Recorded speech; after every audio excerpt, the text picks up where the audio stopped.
I don't think we can depend on the academics to come up with the kind of saved stories that we're looking for. So it's up to us. If you want to realize the importance of the lives of your ancestors, you've got to write it down, because nobody else is going to do it. And if you don't do it, it's as if they never existed. So, and then that whole immigrant experience will be lost. Yes. Is there a repository here that you could send your stories to, or videotape it? Or? Oh, by the way, Carla, you want to tell about the website? Yes, so Olivia Greco, she has put together a website, and it's just in its beginning states, but she has created a website where people can upload vignettes, memories, short stories, little pieces of autobiography that tell the story of your Italian American family. Right now they go to Olivia and me, the stories, and we get to vet them and, put them, edit them, do a little bit. The idea is to have a repository of all these different pieces of stories, obviously concentrating on the Chicagoland area. We've broken it down into monthly prompts, so to give people something to focus on. Every month there's a topic where they say, think about this aspect. It might have to do with food, one might have to do with traditions, one might have to do with religious practices. So we've broken it down by month, gives you a little something to think about. And it's very easy. Either you can write your small story right on the site and upload it, or you can write it in a Word document and attach it and upload it. So the goal is to collect quite a bit of these, and maybe long-term even take the best pieces and publish them in some sort of memoir anthology, similar to what Dominic's done before with the women in Italian American women in Chicago. So Olivia's done an amazing job. She's doing all the technical stuff behind it, and it looks really nice. So take a look at it. I would encourage you. And there are a few stories in there already that you can read to get some examples of what we've put up. So we of course have an archive here, and anything you give us, raw material from your family history, we'll take Xeroxes, we'll take USBs of the pictures of all the members of your family. Whatever you want to share with us about the research that you're doing, or that relates to the research that you're doing, I will be really happy to help facilitate that. So let us know. And of course, one of the aspects of this workshop is to urge you to publish your family history. And we have published a number of them. We'll give you some examples of that. And I personally have published mine. So are we there? Yes. So this is the website, and these are the two of the monthly topics. So October, which just went by, was Italian Heritage Month. So to kick off the website, we had people just talk about their history. You can click on that and open it up. Yeah. So, and we tried to give questions that would get people thinking about what they might want to write about. And there's the address where you can upload it. So this one was, every family has its storytellers. Who kept the past alive in your family? What tales were told about Italy, immigration, or neighborhood life? Share the stories that stuck with you and the voices that carried them. So that was the prompt for October. And then if we go back, if you don't mind. And this is November's writing prompt. So, the family table was more than food. It was love, arguments, and laughter mixed together. What did Sunday dinners or holiday meals look like? Who gathered around, and what traditions filled the air with gratitude? So that's the topic for November. Every month it'll be a different topic too. Yeah, Thanksgiving is coming, and of course, as people interested in genealogy, you know, this is a good time to talk to your relatives and ask them to tell you stories that they remember about the past, or ask them, if they're coming from a long way, to bring the photos, documents, and memorabilia that you need to put your family history together. So use the holidays. If Thanksgiving doesn't work out, if it's too late to make arrangements for exchange of information on Thanksgiving, and there's always Christmas, and then New Year's, and then Martin Luther King Day, and whatnot, and use any holiday as an excuse to get more information about your family. Again, I was saying, if we don't save the history of our families, then it's as if those immigrants who went through that process, and it's a unique process, coming from one culture into another culture, coming in at the bottom, usually. These days, with the brain drain immigration, they're not coming in at the bottom, it's a different experience. My grandfather, if we don't save my grandfather's story, my grandchildren will never know anything about it. So, and it's a noble thing. Your family will love you for it. Well, not all of them. But it's an easy Christmas gift. You can order 50 copies and give them away as presents. And that's about a year's worth of presents for anybody who comes into your life and is interested in your family. So there are a lot of ways to utilize family history.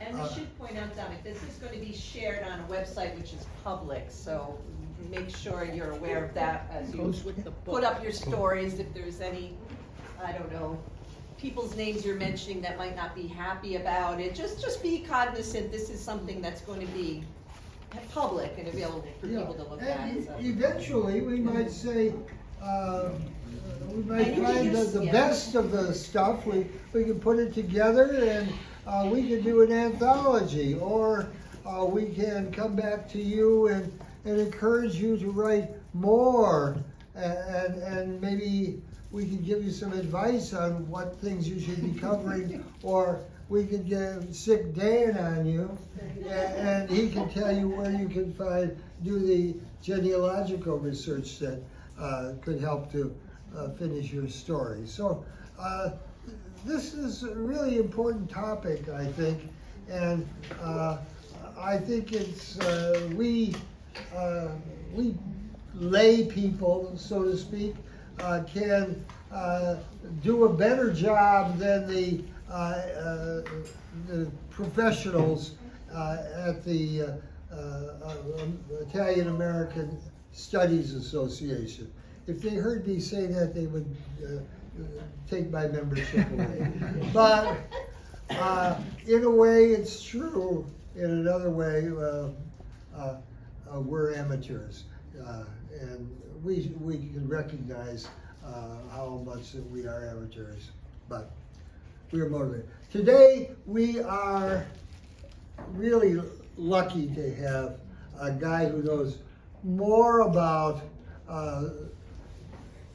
research in genealogy than anyone I have ever met, and you know, I try to meet every genealogist that exists, and of course Dan is on top, comes out on top every time. In this room, I'm in the top 5.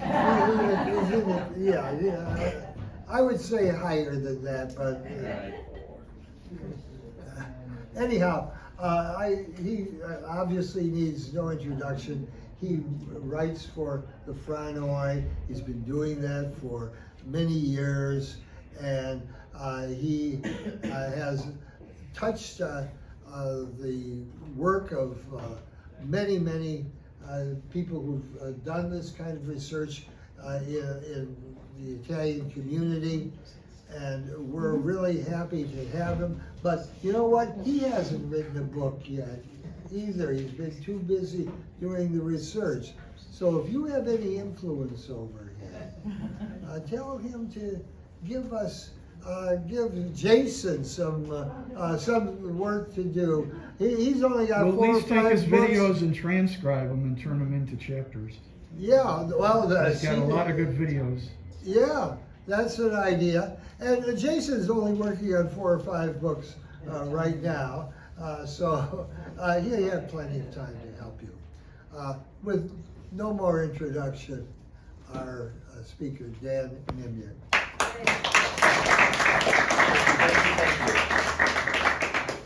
Yep. Yeah. Top 5 is at best. There's no contest. There's no.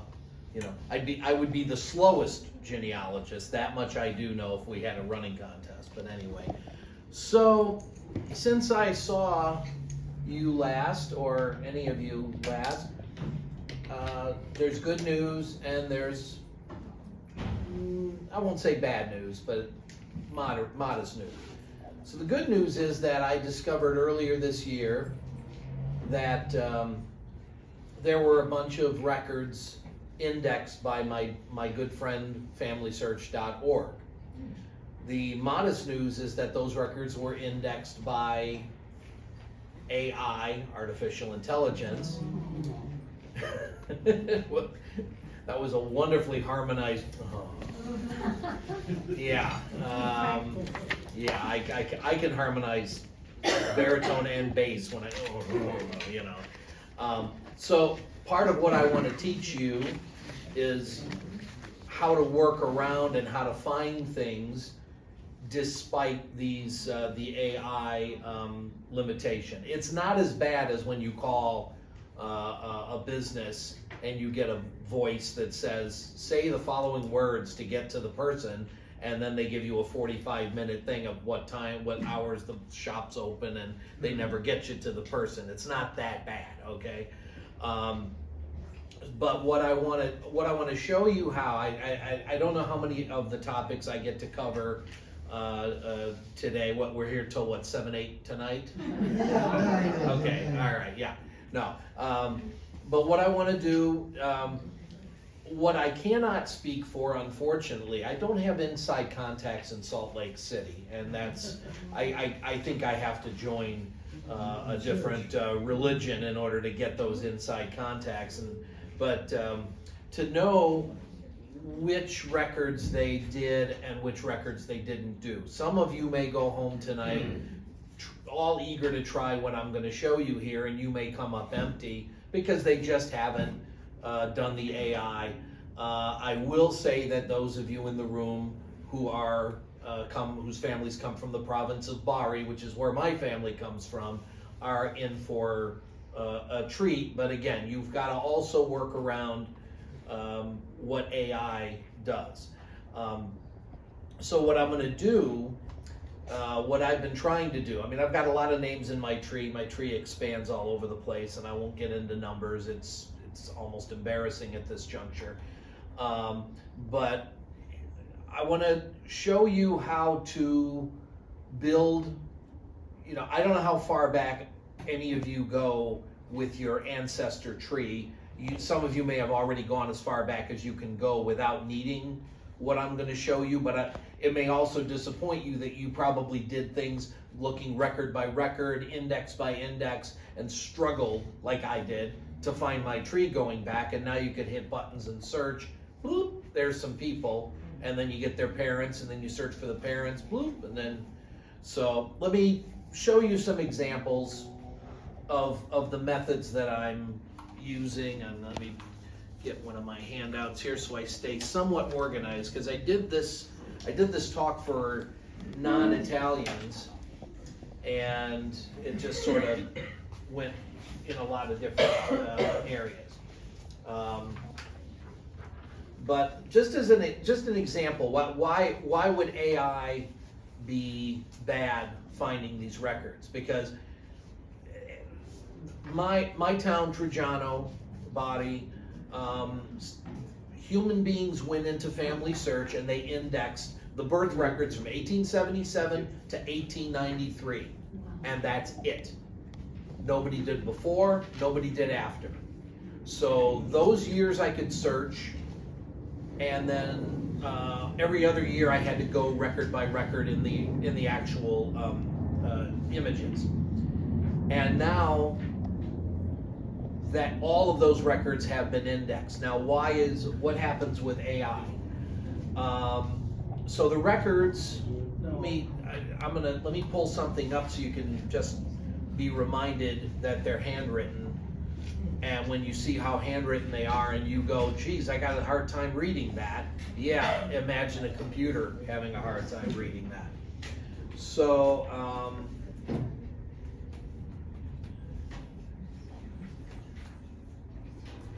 let's pick somebody we sort of know a little bit, or his dad anyway. So when I say to go to Family Search, you almost always want to go to Search Records, and then it comes up with this one screen, and I wish I could make it automatically click more options, because this little screen is not enough to do anything with. I put it that you're gonna take 6,000 darts in your hands and you're just gonna fling them. And you might hit the dartboard, you might hit the walls, you might hit the window, and you might hit the cat. You don't wanna do it that way. So I always say to expand to more options. I wanna show you the handwritten record by looking for the birth record of Dominic's dad. Okay, so I've got his name typed in all the way. Now, I'm going to show you later that's not always the right thing to do, because things are misspelled by the AI. So I'm going to hit type birth. When you're searching for things, you can do whatever you want, because what you search for doesn't affect how I search it. But if you just search randomly for anything about a person, you're going to be all over the place, and you're going to hit other people who are not the same person, and that can throw you off. Okay, so I'm going to search for this for your dad's birth, and I'm not going to put in any other details like where he was born, although I happen to know that, or when he was born, and I happen to know that. Okay. So just as an example of things we run into, okay? So luckily it's spelled correctly, okay? And the one that it's cheating, because you can see I've already selected it, it's a different color, but that's your dad's birth, right? 1898? Yeah, but his name is spelled Lodovico. You put in Ludovico, but that's a common thing. Yeah. Well, look at the one below. It's Lodovico instead of Ludovico. Now, this guy's born in 1860. Oh. He's probably a relative, but he's not your pop. Okay. So, all right. So the problem I'm going to run into is that because we're not a center, I might not be able to view the record, but I'll pull up. Well, that's a different country. When we find something we like, we either click on the name, or we click on the document paper little icon on the right. Now that's going to bring us to see the details of the record, okay? And I always say document information. Okay, we might be able to pull up the document, we'll see. So, does that match up as That's your right, dad's father's? that's my grandparents. That's your grandparents. So we know we have the right record, okay? And we know he's from Casoli. And okay, so finding this initial document, okay, I just searched for the name. Now I'll tell you right now that 1 year ago, this would not have popped up on the search results. This is amongst the millions upon millions of records that have been found. Is this the right spelling of your grandmother's surname? Is that correct? Odoricio? Odoricio? Yes, that's okay, right. so you're very lucky, because capital O, little o, AI mixes stuff up. I'm gonna probably have to go into Antenati to see the image because of our limitation in here and at home and anywhere else when you're not at a center. Okay, let's Ben Antenati Beni Culturali. Now this is not a class to teach you how to operate this website, but I just want to show you what AI is looking at, and you can judge for yourself how difficult it would be for a computer to figure that out. Here's one thing about AI. AI reads the handwriting and tries to come up with what the data is. Is it the name of the kid? Is it the name of the dad? Is it the name of the mom? Or who? And the second thing is that then it has to read the handwriting. Let's see if we can, it was 1898. Yeah. That's my great grandmother. She doesn't want me talking about her. That's true. As Dominic and Carla pointed out with reference to when you write a story about somebody, you got to be careful. Okay, so we're seeing the header page. I believe I remember that it said, so that when you guys are looking for something, certificate number is 67. That's very important because however many births, okay, this is in late March, 67, so there's several hundred. You don't want to start from number 1 and go all the way to December. You want to jump to the 67th record. So again, okay, so there's 204 pages here. So let's see if we can jump because there's a lot to cover. Since I know they're not going to let me go till 7 p.m. Yeah. Okay, so what birth records, you ultimately, when you've got some experience, you go, oh, okay, there's 2 pages like this, and there's 3 records on the 2 pages. So you do a little bit of math and go, how do I get to the 67th one? So that would be in the 20s, maybe longer. No, it's only to page number 30. I want to jump to, all right, let's do, okay, now we got to zoom in because I can't see this stuff. 73. All right, so we got to go back. 2 of them will get back to 70, and 2 of them will go back to 67. And there he is. Now we have to let it load the rest of the image. It's a little blurry. Okay, there it all is. So a computer has to know how this guy wrote. And that's tough to, I always say that the guy that wrote the records in each town is the carpenter that got fired after he lost a couple of digits, and then he's holding the pen and it's not very good. So Yeah, that S for Casoli is especially, it looks like a J. And it's, well, I was gonna say about AI, even though it's doing Italian records, they seem to include letters that do not appear in the Italian alphabet Yes. in the results, and that's very frustrating. And I did make a handout of this, okay, but I'm gonna pull up. Anybody from Bari probably connects to somebody named Iacobelis, Iacobelis. That's a very common name in a lot of different towns. It became Jacobellis here in Chicago and elsewhere. But I searched for the exact results, and I got 12,491 Iacobellises. And when I put a question mark for my wild card, so I could get any letter of the alphabet, I got almost 23,000. So 11,000 of the AI indexed Iacobellises are wrong out of 23,000, because the capital I you're showing, you know, the S here under Casa Italia. Lowercase I is not so bad. It's a little I and a little dot.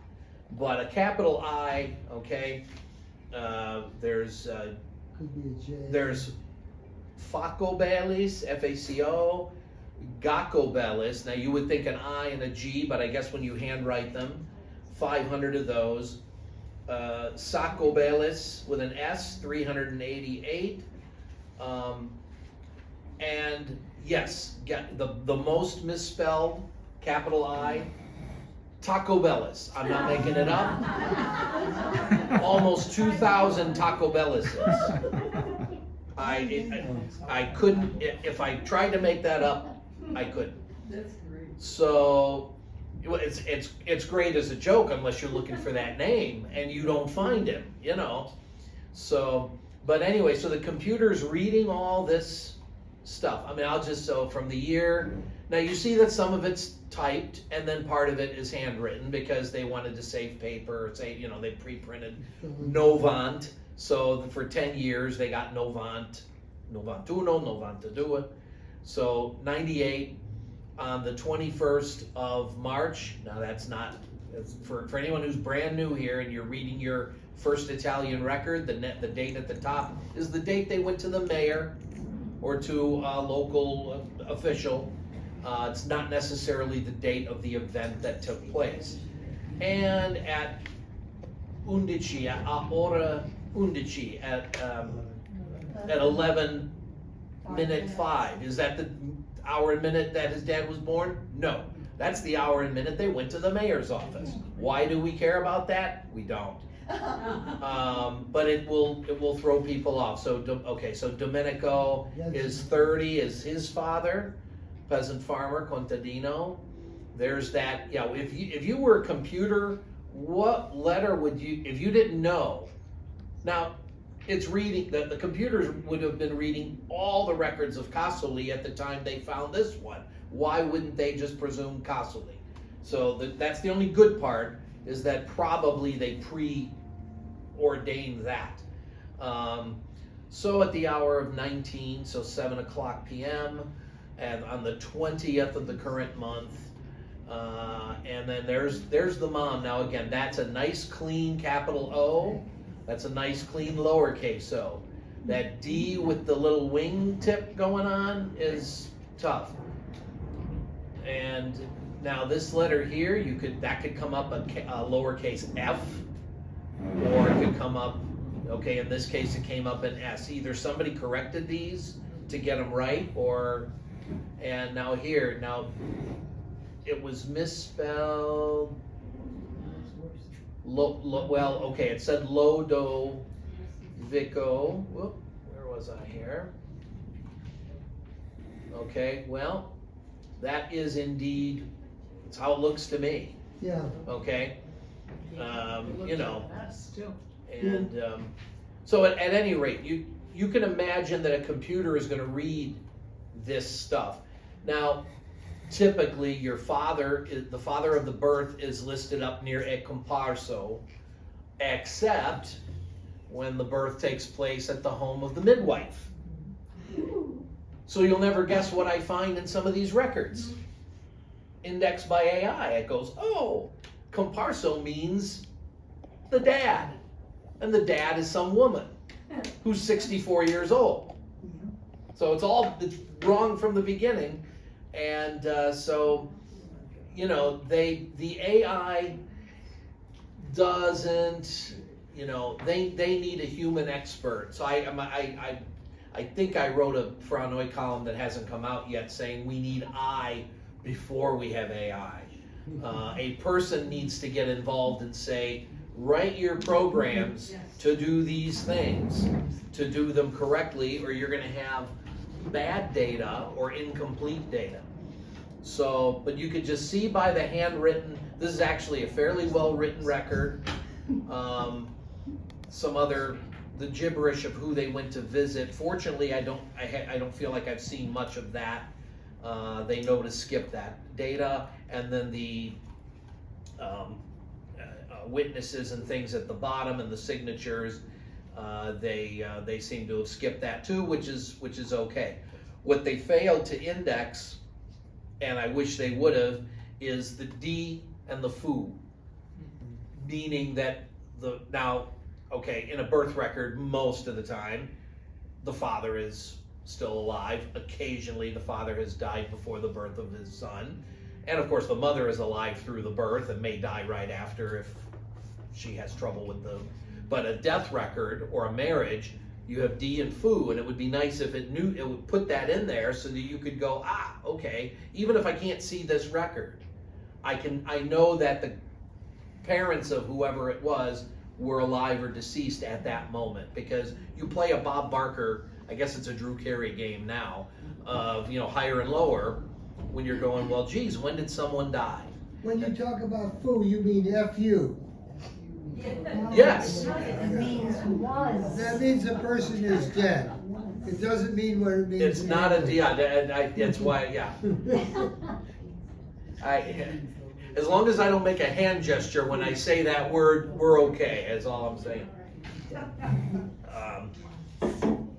So, getting back to, so if I were to, now I know Dominic's done a lot of this because he put his book out, but if I were to be assigned the task, or let's say it's 25 years from now, and Dominic's lost interest in all this stuff, and he's going to stay at home, and his kids are asking me, or grandkids, or family's asking me, what's his ancestry, and so I've, with this birth, I have his parents, Domenico Candeloro, Angelo Odoricio. I don't know if I'll pronounce them right. Angela, yeah. Yeah, okay. They weren't same sex. Well, yeah. So so to trace the ancestry back, and there's a one-pager of the handouts, and did I even keep one for myself? Where is this thing? That's okay, I'll look there. Okay, developing your ancestry. All right. Finding complete families and descendants, that one? That's coming up. This is to do that. Yeah, this is just to trace the ancestors. Developing your ancestry? Yes, that's the one. So these are going to become Franoi columns down the line, but I converted them into handouts, knowing I was coming here. So in order to, so let me ask you, Dominic. Don't tell me the names because that would be cheating. Do you know Domenico's parents' names and Angela's parents' names? Not offhand, but I had them somewhere in the book. Okay, all right. So that's good. That's so. How would I find them out, not knowing Dominic? So one of the tricks that I tell people is to just take marriages and use them. Each marriage you're going to get 4 parents, and then you got 2 more marriages, and then you get 4 each, and then you get 2 more marriages. Eventually you run out of marriages because you go back so far that the records aren't there. So one of the tricks that I do with the marriages, okay, so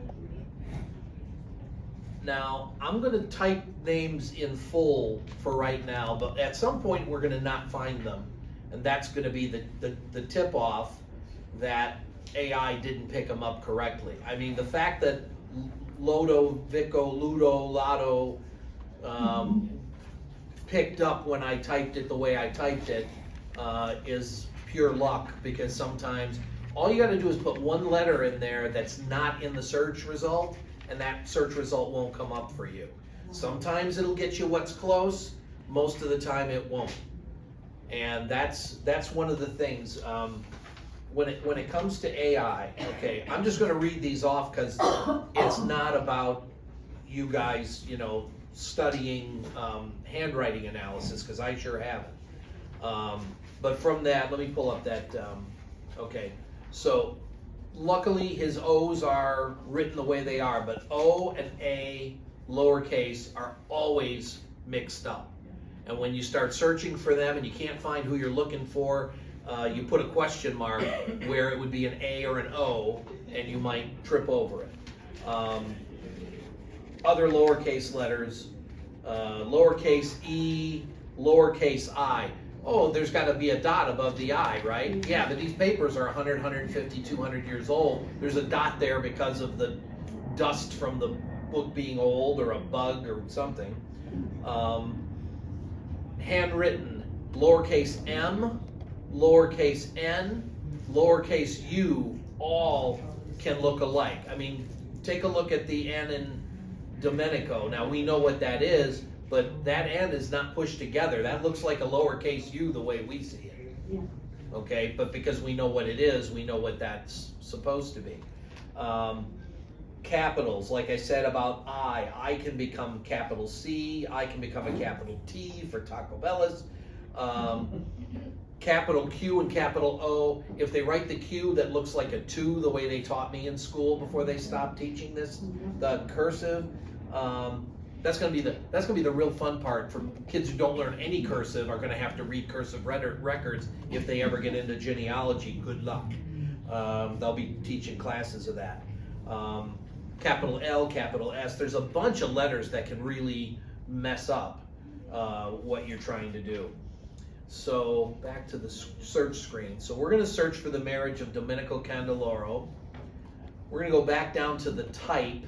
Now you see that it's shaded because it's already got one selected. I don't want his birth necessarily. I want his marriage. I want to get the names of these four additional ancestors. Okay.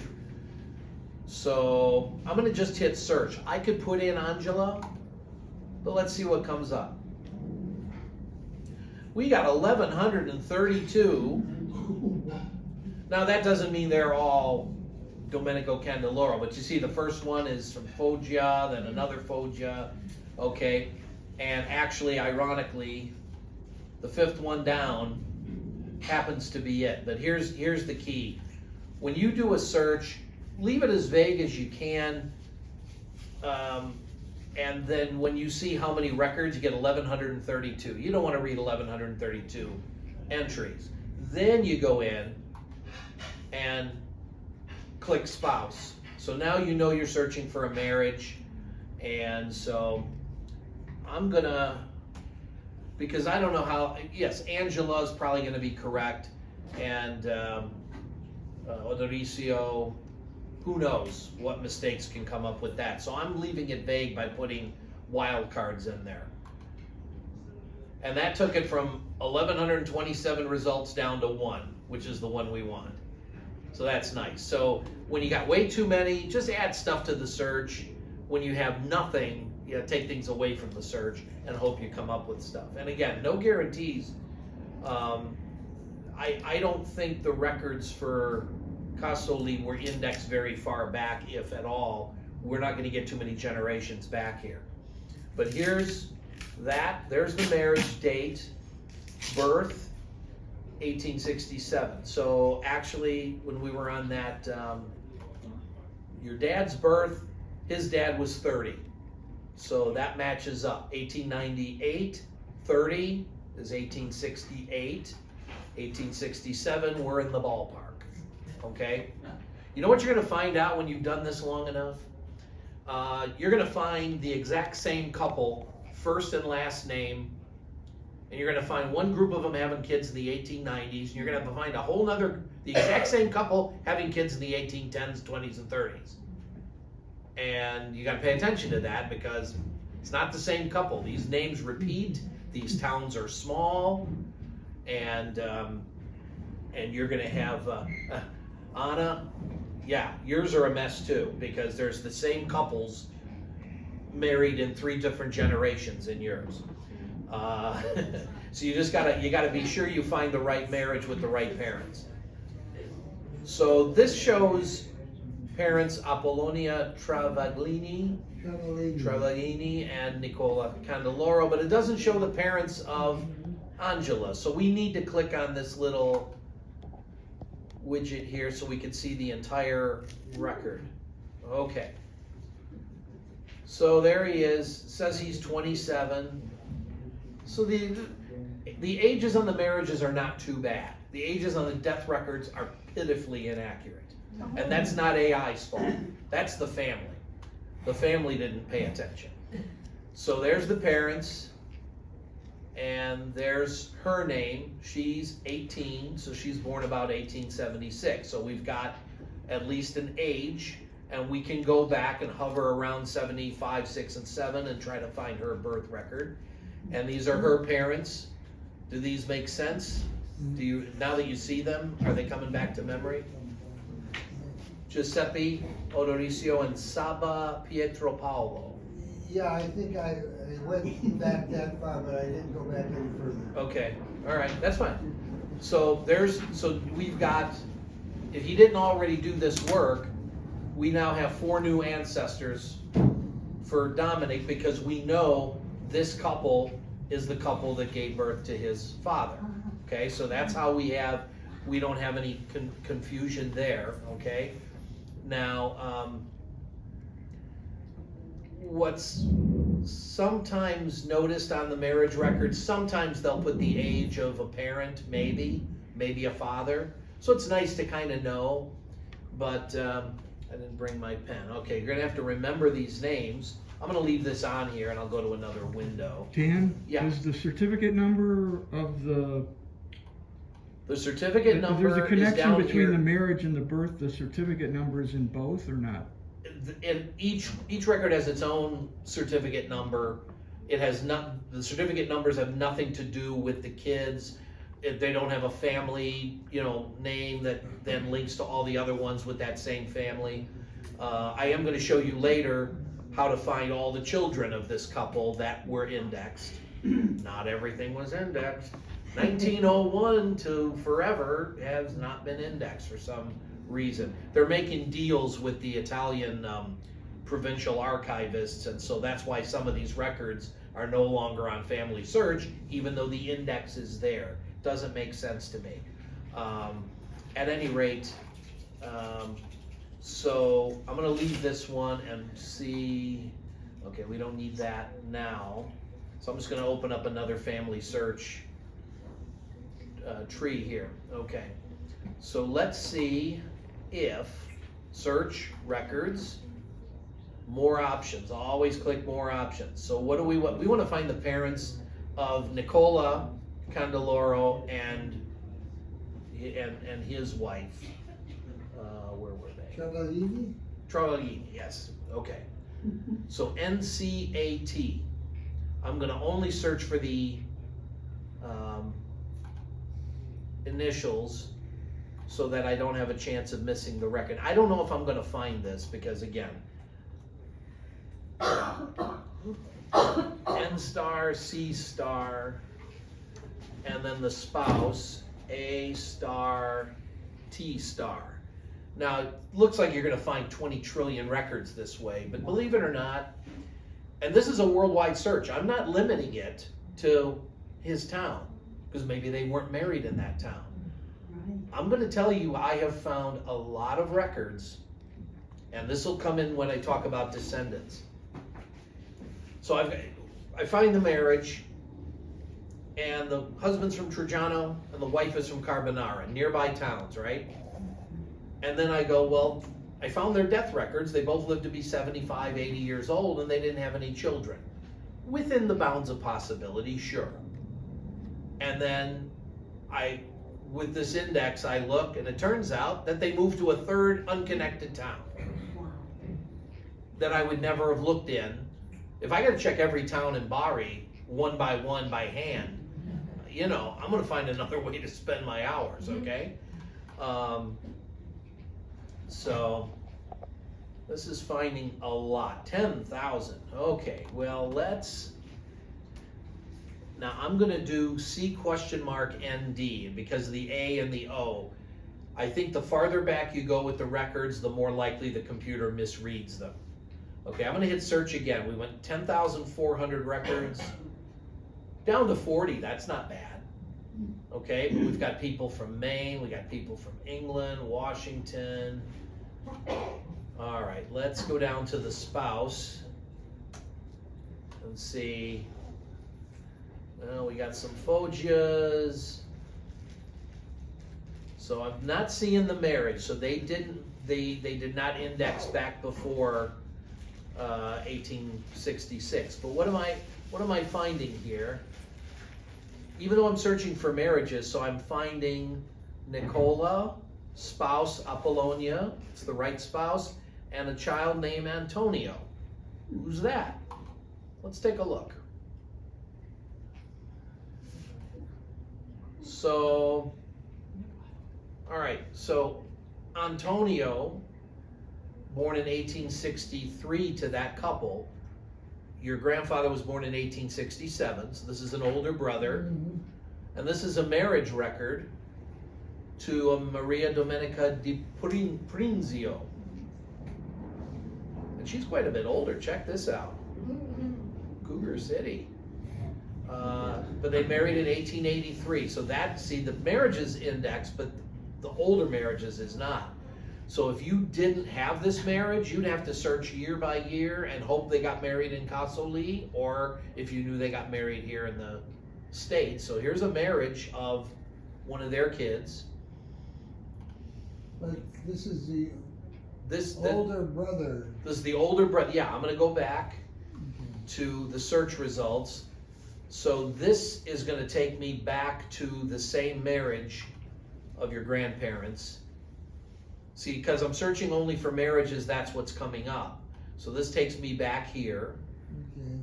But the other one, so if you wanted to find your granduncle Antonio's marriage, this thing just popped it right out. Okay? So I should go back. I'll go back to this kind of stuff when I get to the descendants, because that's fun too. Because it's where you find things you weren't necessarily expecting. Now here to the right it says similar records that all kind of have the same heading. Okay, so this is more, these are more records tied to at least that name, maybe not necessarily that person. Now, I don't want to get too deep into the family tree, but it says Nicola Candeloro, 1835-1892. So somebody has found his death, this isn't me, and it's in the tree. Okay, now they didn't bother to find his birth, or the birth was not available because it's not indexed. And so according to this, he died in 1892. So we could search for his death when I get to that part of the talk. So let me pick a different. We have him. We can get rid of them. Well, oh, that's right. So Giuseppe Odorisio and Saba Pietro Paolo. GOSP. Let's search for, see if that marriage happens to be there. There's not many names start with the letter O, so it shouldn't have 10,000. And not many first names with an S. Yes, Stella. Saba, I rarely see that name. Oh, 2,800, that's still a lot. Yeah, that's all. I want you to see this because I don't want you to sit there and go 100 at a time. I mean, 119 is still a lot. I don't think we're going to find going back further. I don't think they've addressed this. You see, I'm adding one letter at a time just to reduce the head count. We're down to 5, and none of them have a date on there. So here's Giuseppe and Saba, and they have a Domenica with a marriage. They have an Antonio with a marriage. They have a Gilberto with a marriage, and then they have Angela, which is yours. So there's 3 more marriages of the children of your ancestor. Okay, so that's always a great thing to find, because again, if you don't know that, or you're just sort of throwing those darts, it's tough. So Then these extra children verify the information because it's repeated over and over again in the record. well, these extra children, if you have these children already known to the family. So here's Domenica married to a Francesco Carosella, if that name means anything. Yeah, we have cousins. Okay, so that's from that one. And they got married. Take a look at that town name. Guardia Grele. Yeah, what's the Greyland? Yeah, my pronunciation's never going to be good because I've never heard these words pronounced before because they're not my family. But that's so there. If you looked in Kassel looking for this marriage, you could look forever and you're never going to find it. By hitting the index, boom, there it is. And then Antonio, let's just see if any.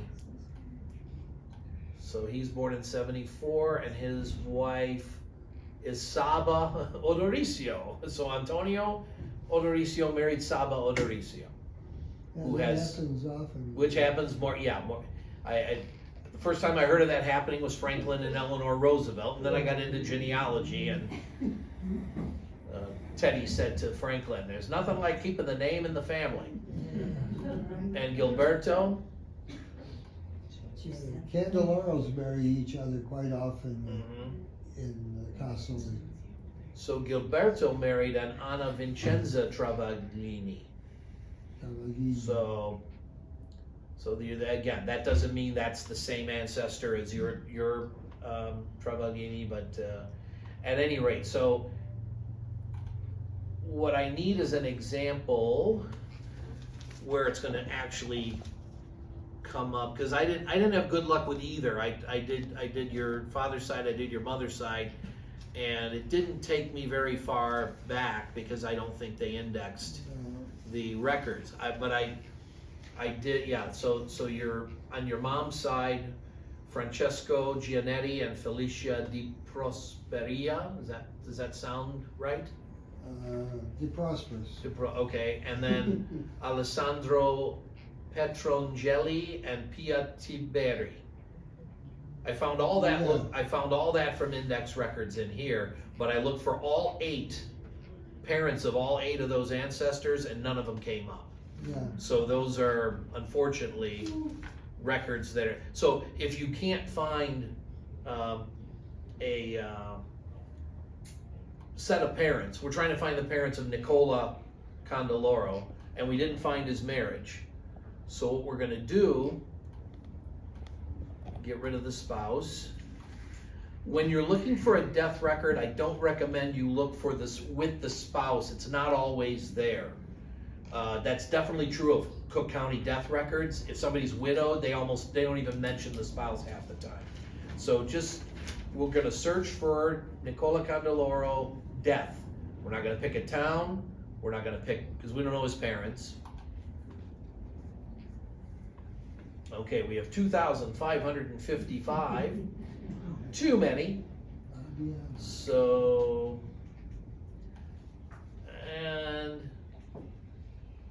let's limit the death. You hit death up here, add life event. Okay. Now that I see there's just too many, I'm going to put in the name of the town. You got to pick it from the list, okay? Death records are the hardest thing to find. Marriages are not so bad. You know when somebody was born, they got married when they were, well, if they were a girl, 16 to 20, 25. And if they were a guy, a little bit older. But death records, okay, they could be 100, they could be 50. So, well, we have an interesting one. We have a Nicola Candeloro died in 1895. So that's your uncle. He was a less than a year old uncle. Yeah. I found that my relatives in Italy did not know of that one who died. And they had another child a little bit later. They gave him the same name. That's absolutely correct. Yep. So since I'm searching deaths, that other child, the next child's not going to come up because we don't have a death for him. Okay. So here we have Nicola Candeloro, birth 1835, death 1892. That matches what was in the tree. And here's his spouse, which matches, right? Okay. And now we've got parents. Lodovico and Angela Rosa Di Giulio. Okay. So if you're looking for a set of parents and you can't find the marriage, try for a death record. Okay? Now, I'm not gonna bother searching for the marriage of the parents, because if we can't even find Nicola's marriage, we're not gonna even find his parents' marriage. But now you know what to look for, okay? And again, now these folder numbers and image numbers and certificate numbers, the only one that, when it says check image availability, it means you're not gonna be able to see it here. If you go to a family search center, formerly called Family History Center, if you go to one of those, then you can go right to this search. You'll be able to just click on here and it'll take you to the image. You'll be able to see it. So that's one of the advantages we would have here to become a affiliate. So, but anyway, I would always record this information, the digital folder number, the image number, and you'll be able to jump right to it. And the certificate number if you just want to go into the Antenati website, and you'll have to finagle your way to get to the 65th one. Okay? So Nicola, so let's just, for the sake of argument, try Angela. Now, like I say, they didn't do much after 1901. Okay, well, we got one, but married to someone else. Spouse. I'm just trying to read through this with glasses that need to be replaced. Let's, okay, so she must have died after 1901, which is reasonable, based on when she was having her kids. So that's not in here. So there you gotta look year by year in the index and look for her and see if you find her, okay? So, let's see. So let me pull up another example for, okay, so, Anna, how far back do you know of your ancestors in the top of your head? We share the same family tree, no? Well, not in Monterone, we don't.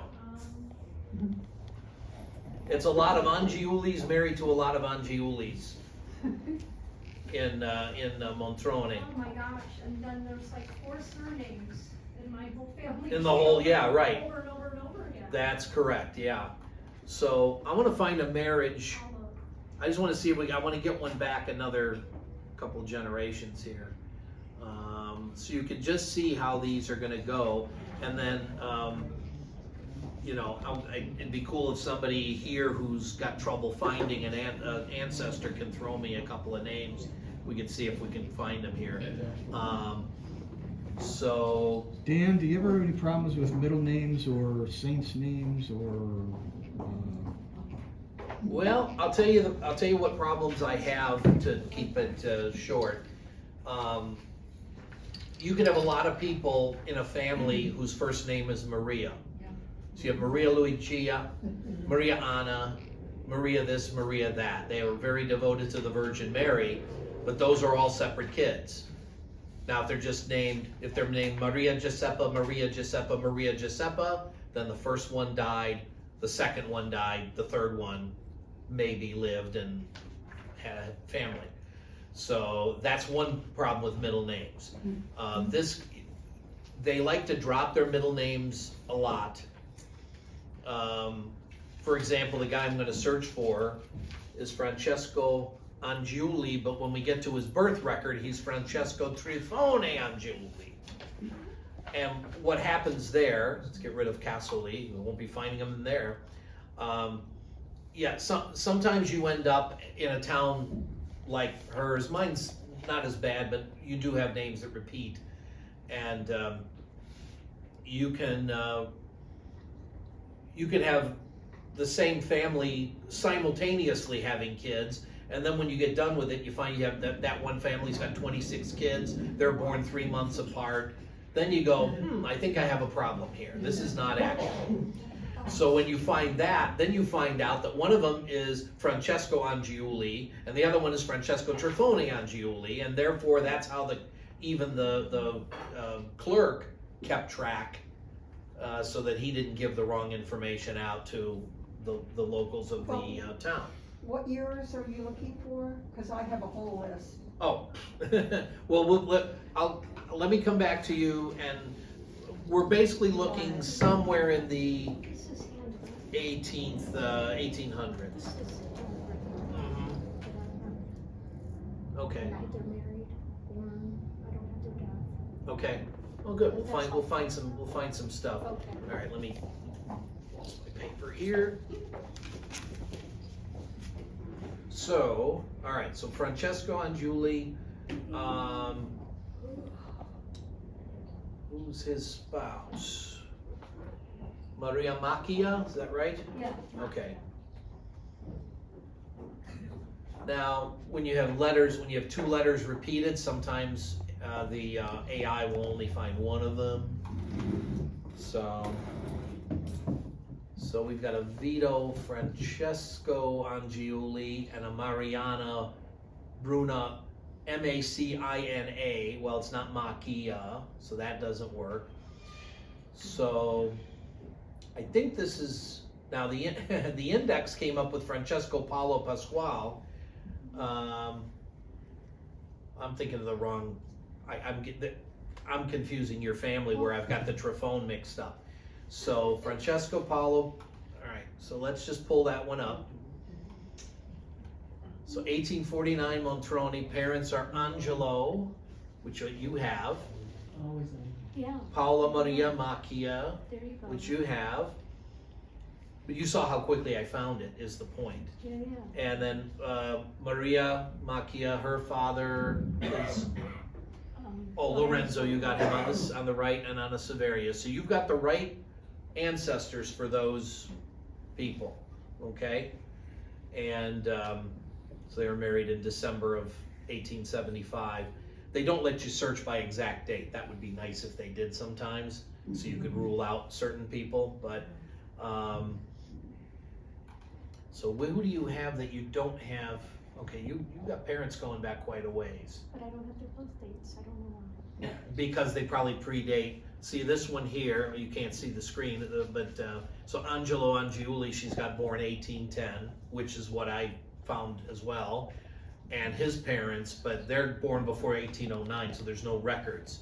Then you gotta go to the church Okay. and hope they have records, or hope somebody brings the records here. I wish they would copy them. So you have everything going as far back. All right, so let me so that it's not just the two of you that we've got. So do you have any couple whose marriage you don't have or parents you don't have that happened in the 1800s? Oh, sure.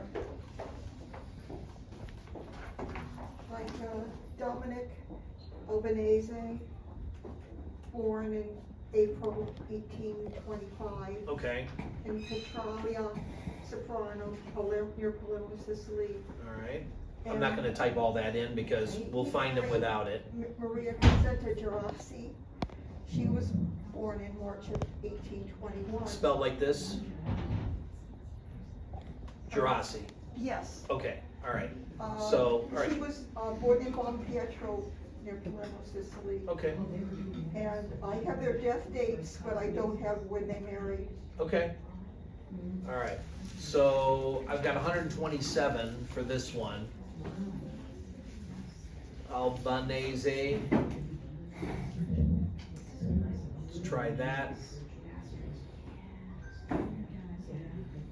Domanuel, I've never seen that name. No, that's wrong place. Yeah, well, but you didn't find it. That's the only other. You don't know his parents? Yes. His parents were Alberto Albanese and Augustina Gra.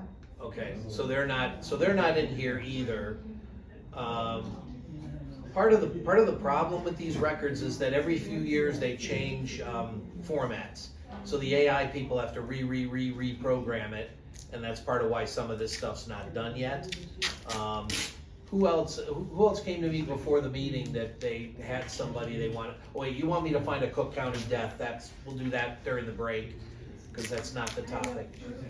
My grandfather in Italy, Uh-huh. I'm looking for that. Okay, I have another on the other side. all right, 1 second, because I just asked her, and then I'll come back to you. So the name, First name is Angelo, okay, last name is Cimaroli. 1 M or 2? Okay. And, okay, we're looking for a birth, Yes. okay. See, when you're looking for one thing, just change that record type.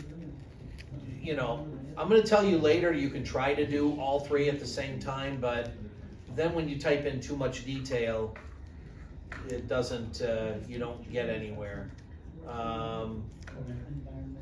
Okay, I've got 6,405, we sure don't want that. So we'll, Cimaroli, so I'm gonna leave an asterisk at, CIM asterisk LI. That way if there's 1 M, 2 M's, 1 L, 2 L's, it doesn't matter. That's my little workaround. We got Ciminelli, okay. So there's still too many hits here. All right, so you, where would he have been? Ballpark? As far as the year, Location? location, it's just south of Rome, it's called Valle Corso. Okay, so that's in Lazio then? Yes. All right. Here's what when I'm searching places also, you know, when you can't find something, there's sometimes a reason, and it might just be they weren't there. Yeah. Okay? I mean, I've got one family that I guess they moved when the rent was due or something, because they had kids in 5 different towns in Italy. I can imagine that here. So we have 43 Cimaroli, you said, right? Yes. Okay. Cimarelli, Angelo, okay, well, there's an 1870, well, what was his parents? I think, what about the one underneath? Because his father was Sebastian. Oh, okay. So all right, so does 1884 make any sense to the rest of your family? It's close, the birth was told 1880, March of 1885. Oh, So that's close. that's close. Now, what's weird is it doesn't have the mother on here. Yeah. That's a little bit unusual. Okay, so there's birth certificates connected with him, so he moved here and had kids here, right? Correct. Okay, so, Who's his wife? Alexandrina, does that fit your family, and his, the mother Lucrezia? Yes. Okay, so this is, all right, so I have a feeling that, I mean, this is connecting up, so this could be it. Now, we should, during break, we'll go to Antonati and take a look at the actual record. I'll leave the window open here, so we can see if this is yours. Were you not expecting him to be born in Frosinone, or you I just was. You were, okay, Yes. okay. Yes. All right, well, okay, yeah, wow, okay, that's what I wanted. I want wows. That's a huge wow. Well, let's hope it's the right wow. It might be another, but it's a Sebastiano, okay. And you had another one to look for. I had Carmine DeSantis, born in 1829 in Torino, of Avellino. Ooh, okay. Mary Raffaella Ercolino. She was born in 1832, also in Torino and Avellino. Oh, Avellino, okay. These are all the south side of Chicago. Of Banya. Yeah. All right, so searching for names that start with DE or DI, put the question mark in there, because otherwise you got to search for every name twice. Did you have a question? I submit my name. One moment, let me search for this one, and then you can submit. All right, so you said born around what year? 1829. All right. When I'm not sure, I put a 4-year window around it, just to be on the safe side. And we've got, okay, DeSantis, that's a common name.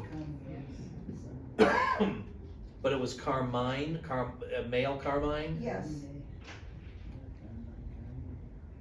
And what was the town that you think he's from? Farino and Avellino. In Avellino. So we're not getting any Avellinos. My mother says that Chelsea was so There's close Avellino. that sometimes people were born in Chelsea. There's Carmina. That's a Carmina, although it could be misspelled. And we got Napoli. What was Carmine's father's name, do you know? I thought it was Luigi. What's Carmine's oldest son's name? That's the giveaway when you're not sure.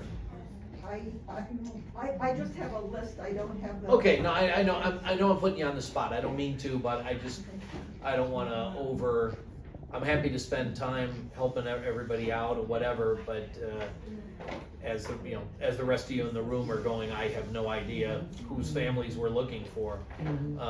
It's gonna lose some stuff Yeah. here. So, but now here, let me show you. Well, there's an Avellino. Yeah, okay, but it's, but it's, okay, Vincenzo and Rosa Nardone, and when we get to the page, okay, the one thing that AI is really hard to screw up is the gender. Yeah, You're masculine or feminine, and they don't, those are words that you cannot confuse the handwriting of, so therefore, you're gonna find, let me put it this way, you're gonna find Carmine Vincenzo De Santis Femina. That's gonna happen, okay?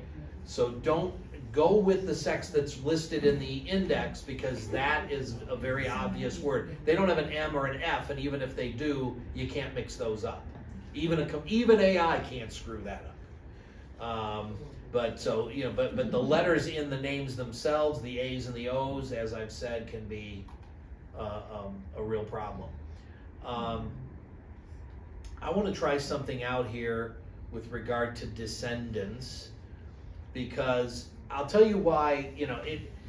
A lot of people will only do their ancestry as far back as they want to go, and then they go, hey, I've got more ancestry than anybody in my family, and that's fine, okay? But then you find out, I've got a really old family tree file from when I started, and let me tell you, I didn't know nothing, okay? And there's a Monty Python skit that the guy says, I'm a completely self-taught idiot. Okay, I have learned, yes, but boy did I start out with some, first off, those dates at the top, those are the birth dates. Auntie, how come your birth dates are all wrong?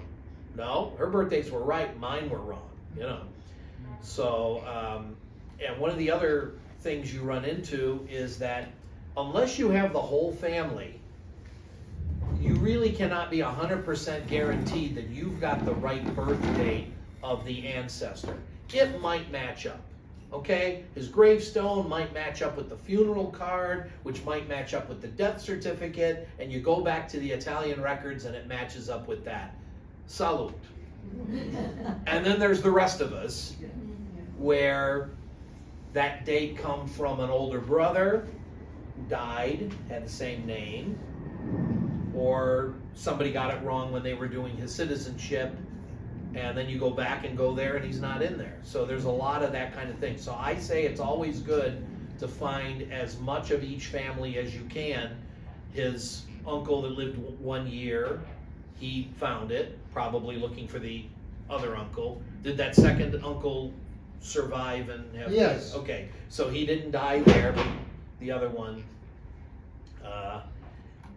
did make it. So that was okay. So Domenico, canned. You're not in Avellino anymore, or Kansas. Just saving time on the searches here. Actually, okay, we got to correct this. We're going to look for the families of a couple. Couple of things. We can fill in birth, marriage, and deaths all at the same time, but we gotta go, we don't want to put anything in the name up at the top. This is in the Finding Complete Families handout, for those that are following following along. I give you the handouts not necessarily to follow them while I'm here, but when you get home and you go, what the heck was he talking about? You have a second shot at getting to it. So you gotta fill in the father and the mother. Make sure you're filling it in the right one. And let me tell you something else I was actually discovering quite a bit this week.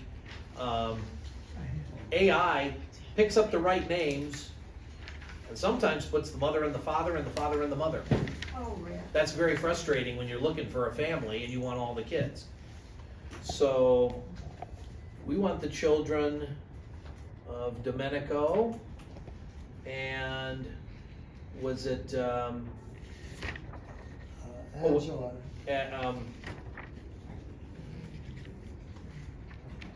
Okay. Actually, that was Nicola, wasn't it? My grandfather or my great-grandfather? Actually, I need to. Yeah, that's. My great-grandfather was Nicola. Yeah, let My me. grandfather was Dominic. Was Domenico, of course. All right. Oh, that's why I got it wrong. Okay. Domenico and Angela. Oh. Angela, oh, Okay. okay. Now. How many those can there be? Well, it's not coming up with any, which is incorrect because I know.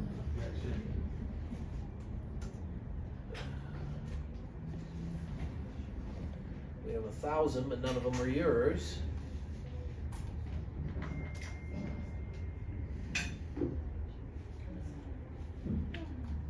AI said you a coffee break?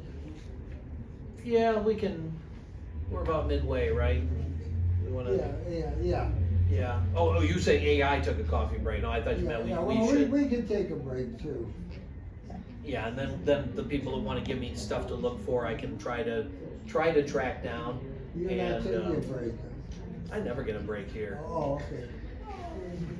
because people come up and they go, "I've been looking for," and I Okay. find it. All right, I'm trying to track down some of his. Oh, I know hold on. I know exactly what I did wrong. Okay. I put DC in the mother and AO in the father. Oh, That's- that's mother on top? Yeah, mother that's is, unusual. because I clicked it second, so it popped it down there. That's why I'm like, this can't be right. I searched all this stuff. So, Okay, there he is. so now we've got- Another one. so we've got a death, January 26th of 95. We've got a birth of October 19th of 94. Now again, if you were looking for your Uncle Nick and you found the 1894 first and stopped looking, you got the wrong guy. That's kind They of. did something backwards. Now here's the 96, which is the right one. And because I searched for births, marriages, and deaths, it also pulled up your dad's death certificate. Here's another, this is not AI, this is some screw up by Salt Lake that they can't seem to understand. Your dad's buried at Calvary Cemetery in Steger, right? That's right. Okay, so this comes up with a death, and it says Calvary, Griffin, Spalding, Georgia. Yeah. That's El not Rongo. County, Yeah, so that you're gonna see stuff like that in the death locations in the United States because they change the index internally, and I've tried to explain to them, and they give me this vacant look, and unfortunately, to go correct all this stuff. But this all comes up. This isn't much, okay? This is just this is what because again, 1900 they stopped. So were there any other siblings in that family, or was it just your dad? Oh, no, there were about 10 of them. Oh, okay. So, one second, I want to just pull something else. Okay, so this is not different. So Angela Trevellini and Nicola Candeloro, and now it's coming up still with no results. Well, Why? Angela, no, it's Angela Mauricio. No, I'm going to the next generation Oh, back. okay. So hold on one moment. I think I got the wrong couple again. Oh, Apollonia Apollonia, okay. Travaglini. See, you see that little bit, ANG asterisk came up with nothing, but the first name's actually Apollonia. I put AP and now I get some stuff, okay? So there's the ubiquitous marriage we've already found. There is a death of a Lodovico, born in 1860, died in 1882 with no spouse. We have an Antonio, born in 1863. I think we saw this marriage. Maria, and we saw this marriage. And now we have a birth, Lodovico, in 1860. We saw that earlier today. So we've got a birth from November 5th of 1860, and that same guy died March 2nd of 1882. Without children? There's no spouse listed. We'd have to see the death record. Okay, But so he was 20 years old. he was 20, yeah. I mean, he could have had kids, but it would probably have put the spouse on here. So this is just, I mean, this isn't that many. There's only 5 records, but I pulled up one set of parents and said, give me everything you got, birth, marriage, and death, and it came up with some stuff. And you know, the kicker is, I'm gonna wager that some of you, maybe not Dominic or Anna because you've done more work, directly, but some of you have probably come up with, you think you've got the whole family, and then there's a 6-year gap between kids, and you might trip over some of them using these methods. I've got other examples too. After this, we'll have some testimony for people who've actually done their family histories. We'll show you examples of them. And we'll briefly, about 5 minutes each, and then we'll go back to the presentation by Dan. Put together his family history based on the autobiography of his great-grandfather. Well, I began this research in the early 2010s when family search was in its beginnings. It was really very difficult. That's why I didn't do it all by myself. Now you guys, you can do it from the comfort of your home, and but at that time it was difficult, very difficult. So I met 2 people that were doing research in archives the old way. One in Genoa, the other one in Buenos Aires, and between the 2 of them and what I knew about my great-grandparent, paternal, they could identify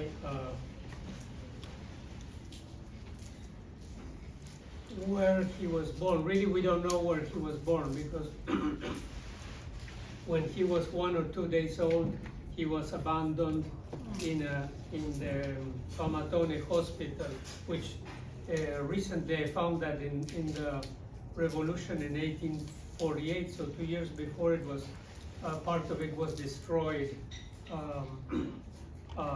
So I don't know what happened. They fixed it very quickly.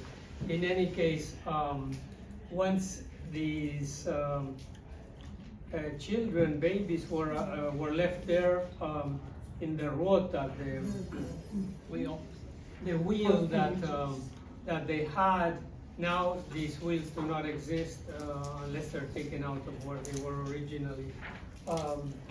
From that point on, the government of the city of Genova began the process of assigning things to these newborns. So that's the most interesting thing about this particular story. Later on, I did research about other branches of my family, but they were more or less common, and they were either contadini or sailors. How did your grandfather end up? Well, my great-grandfather was taken in by a couple. The woman was the what's the name in Italian now, I forget. La Balia. She had a baby a few months before that died, so she was ready to nurture, and she was also an abandoned child. Why do we know that? Because her last name is de la Casa Grande, which was a very typical name for children abandoned there in the same hospital where my great-grandfather, but he was not adopted because he didn't take the last name of his adopted parents. Oh, your great-grandfather became a millionaire, didn't he? Not a millionaire, no, but they were a very humble family. They lived in, I have seen photos of their house where they lived in a small rural area in the mountains behind Genova, and eventually the family migrated to Argentina in 1867 or 8. There are no records of that. The records are lost, but in the 1869 census, they are listed there. And my great-grandfather remained to take care of his grandfather, his adopted. And this man who was, what the census say, a beggar, he was asking for money in the streets. So the man died, and then my great-grandfather, he turned 21, and then he decided to move. Of course, what was he going to do there all by himself? And then he arrived in Buenos Aires in 1871, and he had a family there, so I'm sure they more or less had some means of living. All of the census indicate that they had working class professions, and the women were cleaners, the men worked as in stores of that sold groceries and things like that. But then he married his first wife, and 10 years later, we don't know what the circumstances were, he established his own business. So he shifted from being an employee to being an entrepreneur. And well, that was the beginning of the social advance of him and his children, and things got better and better and better. Well, those times, the 1880s, 1890s, Argentina was really booming in all senses, and and he seemed to be very hardworking. Not sure how hardworking, but very. I didn't meet him, or I have no recollection of how he was, but so that's more or less the story of the. Okay, thanks. So you actually hired people? Yeah. Paid big money to them? Well, when I thought it was just only to give me the documents and know the basics, but when we realized his interesting story there with being an orphan, then they also helped me to find more things about his upbringing. Then it got published in both languages. And Jason did a lot of work. Did Jason get big money? No, Martin did his bone book. Martin did his own book? Yeah. Okay. With CJ. Oh, see, okay, got some help from them. Okay, good. So you got some help from Casa Italia. We published it on Amazon, and if we go to the library, we can pull it off the for sale shelf and wave it in the air. This is your family history. Thank you. Thank you very much, Martin Gesso. And if you'd like to consult with him we'll give you all his contact information on request. Our next presenter is Linda. Just to let everybody know, when I did my family history I started about 3 years ago. And I just published it last month. A book form, okay? And it was quite easy for me to do it because I lived with my grandparents all through my childhood. So they told me all the stories. In fact, they took me to Sicily when I was young and said, here's the house I was born in. I mean, I knew everything. And not only that, they introduced me to all the relatives over there that are still living. So I still go and see them. They're part of the family history also. It started in like 1888. My grandfather came first when he was 15 years old. And of course, like other immigrants, he was looking for work. He came from, he was an orphan. And his brothers remained in Sicily and they were bachelors, confirmed bachelors their whole life. So I have nothing to say about his side. He was an orphan and he was brought up in the convent, okay, in Ragusa, Sicily. And so I really only have my grandmother's side to do the Sicily thing. Anyway, she had another sister who was already here.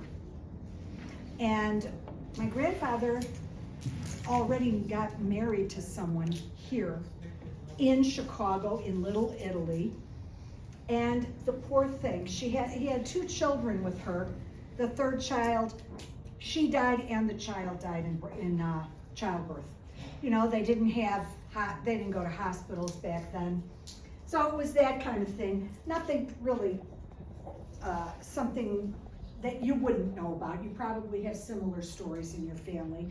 My grandmother also was, anyway, I'm still on that. So when they passed away, my grandfather had 2 children. He was looking for another wife. He had to work.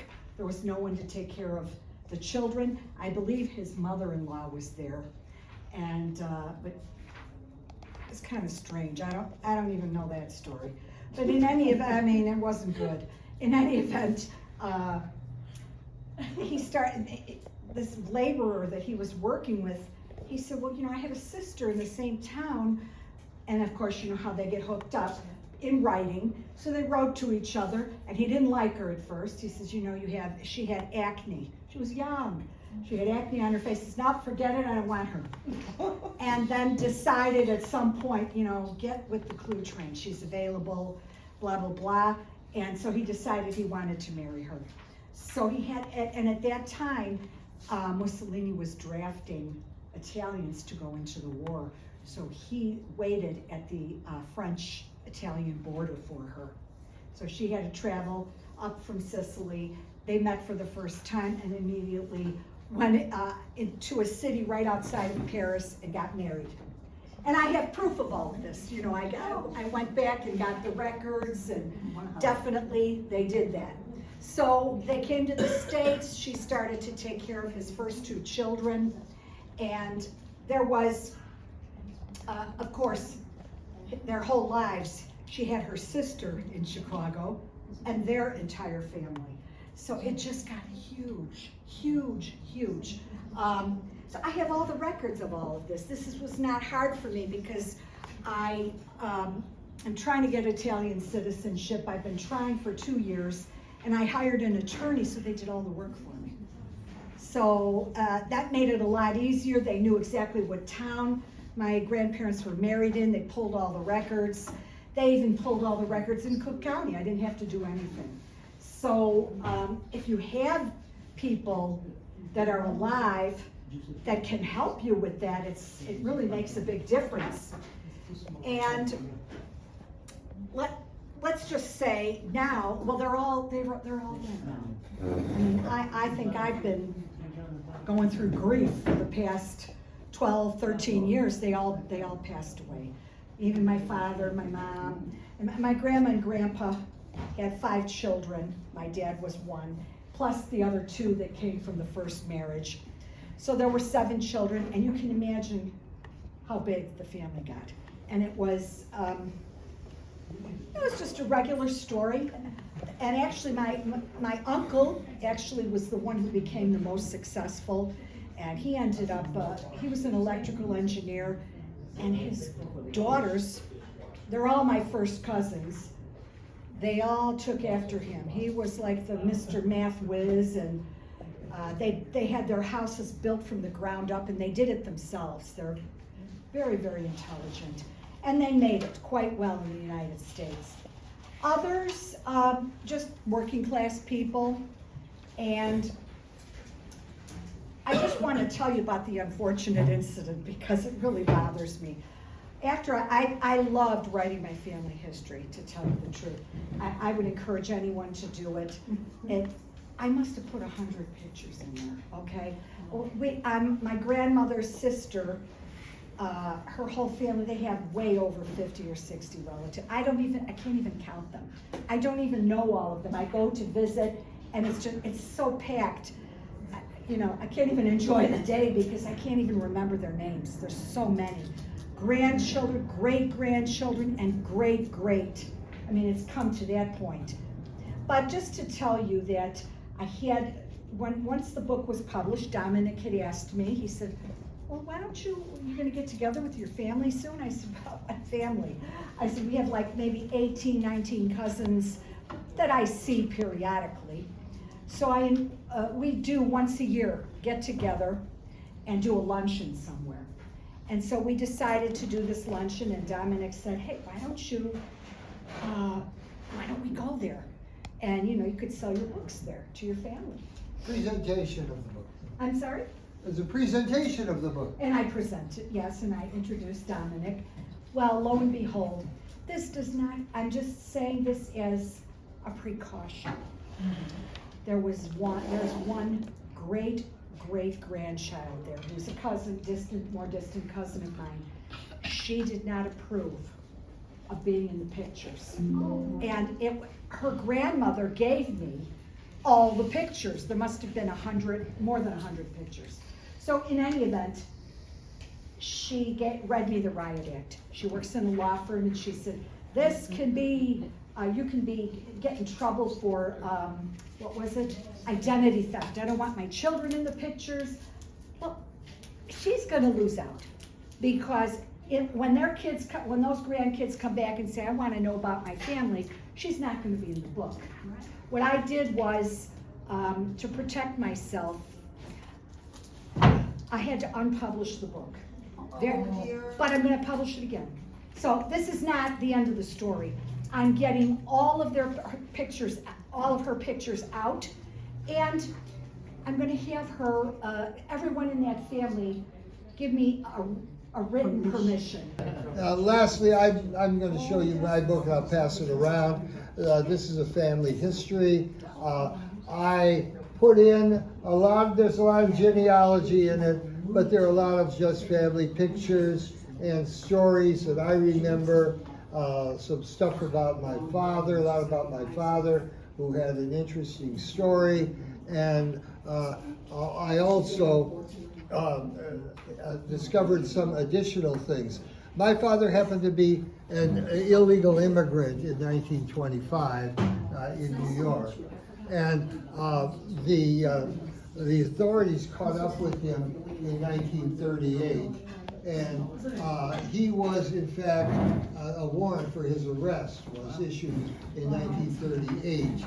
And he was remanded to the custody of my mother. Now that might sound silly, but he was served these papers. There is a very serious thing. We're not sure how or why the Immigration Bureau chose to spend resources on arresting him in 1938, but now I got these documents. I have extra documents on his life because he was an illegal alien. And I found out that I could get these documents by applying to Kansas City, where there's a special archive of the Immigration Bureau's stuff. Now, when I was growing up, my family made light of this experience of my father, but from 1938 until 1947, when he finally got his citizenship, he was hauled into court in downtown Chicago, and they went over and over the evidence to deport him, and it was pending his deportation throughout this time, and he was fighting that decision to deport him. And to add to the stress, my sister tells me, she's a little bit older, that there was stress in the family, and that in fact my father, when he married my mother in 1931, did not tell him that he was an illegal immigrant. My mother checked to see that he wasn't married before, but they didn't check, apparently, or if they checked, they found out the wrong information. So my mother went into this marriage not knowing my father's status. And knowing my mother and knowing my father in later years, they used to fight like cats and dogs. So I'm sure that they fought like cats and dogs over this issue of him deceiving her on their wedding day or whatever. They asked questions in this in these hearings. They asked, for instance, my mother was a witness in some of them, and they asked her if her husband were deported, would she go with him? Well, the first time she she testified, she said, well, she didn't know, probably she would. They asked her, well, is there a reason why he shouldn't be deported? Well, she said, he's got to support us, which were herself and after 1940 in October, 3 children, including me. The second time they asked her the question, I think it was when the war was going pretty hot and heavy, and obviously no one wanted to go to Italy at that time. They asked her if she would go with him if he were deported to Italy, and she said no. So she kind of changed her mind, or the lawyers told her what to say. This was in 1943, 1944. My father had to go through a lot of paperwork over and over again to tell him all of his relatives everywhere, all the jobs he'd ever had, whether he'd been on welfare, worked for the WPA. He had to go to Canada to try to come in with the agreement of the Consul General in Canada. That didn't work because my father was working for the WPA, which was not designated as real work. So there were a lot of mishaps along the way. And, you know, I look at what's happening today to immigrants in Chicago. The ICE didn't come to our house, I don't think. But the psychological stress, and also I remember that my father was always set apart from my mother's brothers and sisters my aunts and uncles. But my father was the only one of them who was born in Italy, and he still spoke broken English in the 1950s until he died in the 1990s. I think that there was some resentment against him. On the other hand, we have evidence of them helping him fill out some of the papers. I don't know how to handle this. I want to write it as separate from the family history. Otherwise, it becomes it dominates the family. That story dominates the family history. And I want to write it not as an academic. I want to write an emotional story, but I want to write a factual one. And I have all these documents that they sent me, and they sent them, I don't know what kind of Xerox machine they used, but they didn't have much powder or whatever they call it. There was light stuff, and then after I got it, I let it sit for a while, and it deteriorated, and I finally had to take them, and I had to scan every piece there and Photoshop it up so there's more contrast and more of this color or that color on each of about 100 or more documents that I did. So I'm struggling with how to tell this story, and I can't get focused on it. I should have done it a long time. It should be a big priority with me, but I've let a lot of other things like Sabato Culturale get in the way. But he was never arrested though as a potential enemy alien, even though he was a... Well, the couple times that he was arrested, he was remanded into the custody of my mother. They asked him... Was he on that enemy alien list that they put up after Italy declared war on the United States? Well, he was an alien enemy. So he was on that list? Yeah. And he had to register, and he had a number, and all those other things. So I want to tell that story because you don't hear it very much, and also there are a lot of Italian Americans. I don't know if this guy who's been leading the ICE people in Chicago. I think he might be. Is he an Italian American? The name sounds like it. Okay, I'm interested. If someone can tell me he's not an Italian American, I'll celebrate. If somebody tells me he is an Italian American, I'll try to take the air out of his tires somehow. What was the name? What was? Corvino? Anyhow, that's my story, and I'm sticking to it. So let's turn it over to Dan again. Thank you. Okay, I want to add something to what he was saying about immigration stress. Now, you at least have the backup documents that say we're going to arrest you, your father, meaning. I can speak for many families who appear in the United States Census.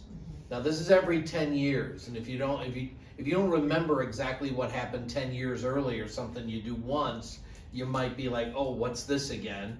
And so I found a tremendous number of families whose the married couple was born in Italy or anywhere overseas, whose once they started caring about the immigration status more than 19th century they didn't care about it, even not as many Italians were here, and they didn't worry about the Irish or whatever. But once it got into the 1920s, 30s, and they'd say, what's your immigration status?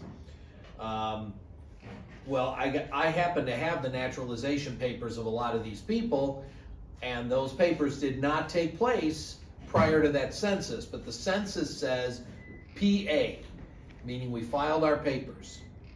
Okay? Some people said, Oh, I didn't know my family's from Pennsylvania. No, that's not what it means. Nobody in this room said that, but you know, that was the first I was like, no, that's not what PA means in that sense. But a lot of PAs are in the census because people are going, uh-oh, the government's coming. It's, you know, I wasn't here last time. I don't know what they do when they come here. So the stress that his family went through on a daily basis, knowing that at any moment they could take dad out of the country, and who knows who'd be running this place if you'd have had to go. You'd have been raised back in Casa Italia, and maybe you might not have come back. Who knows?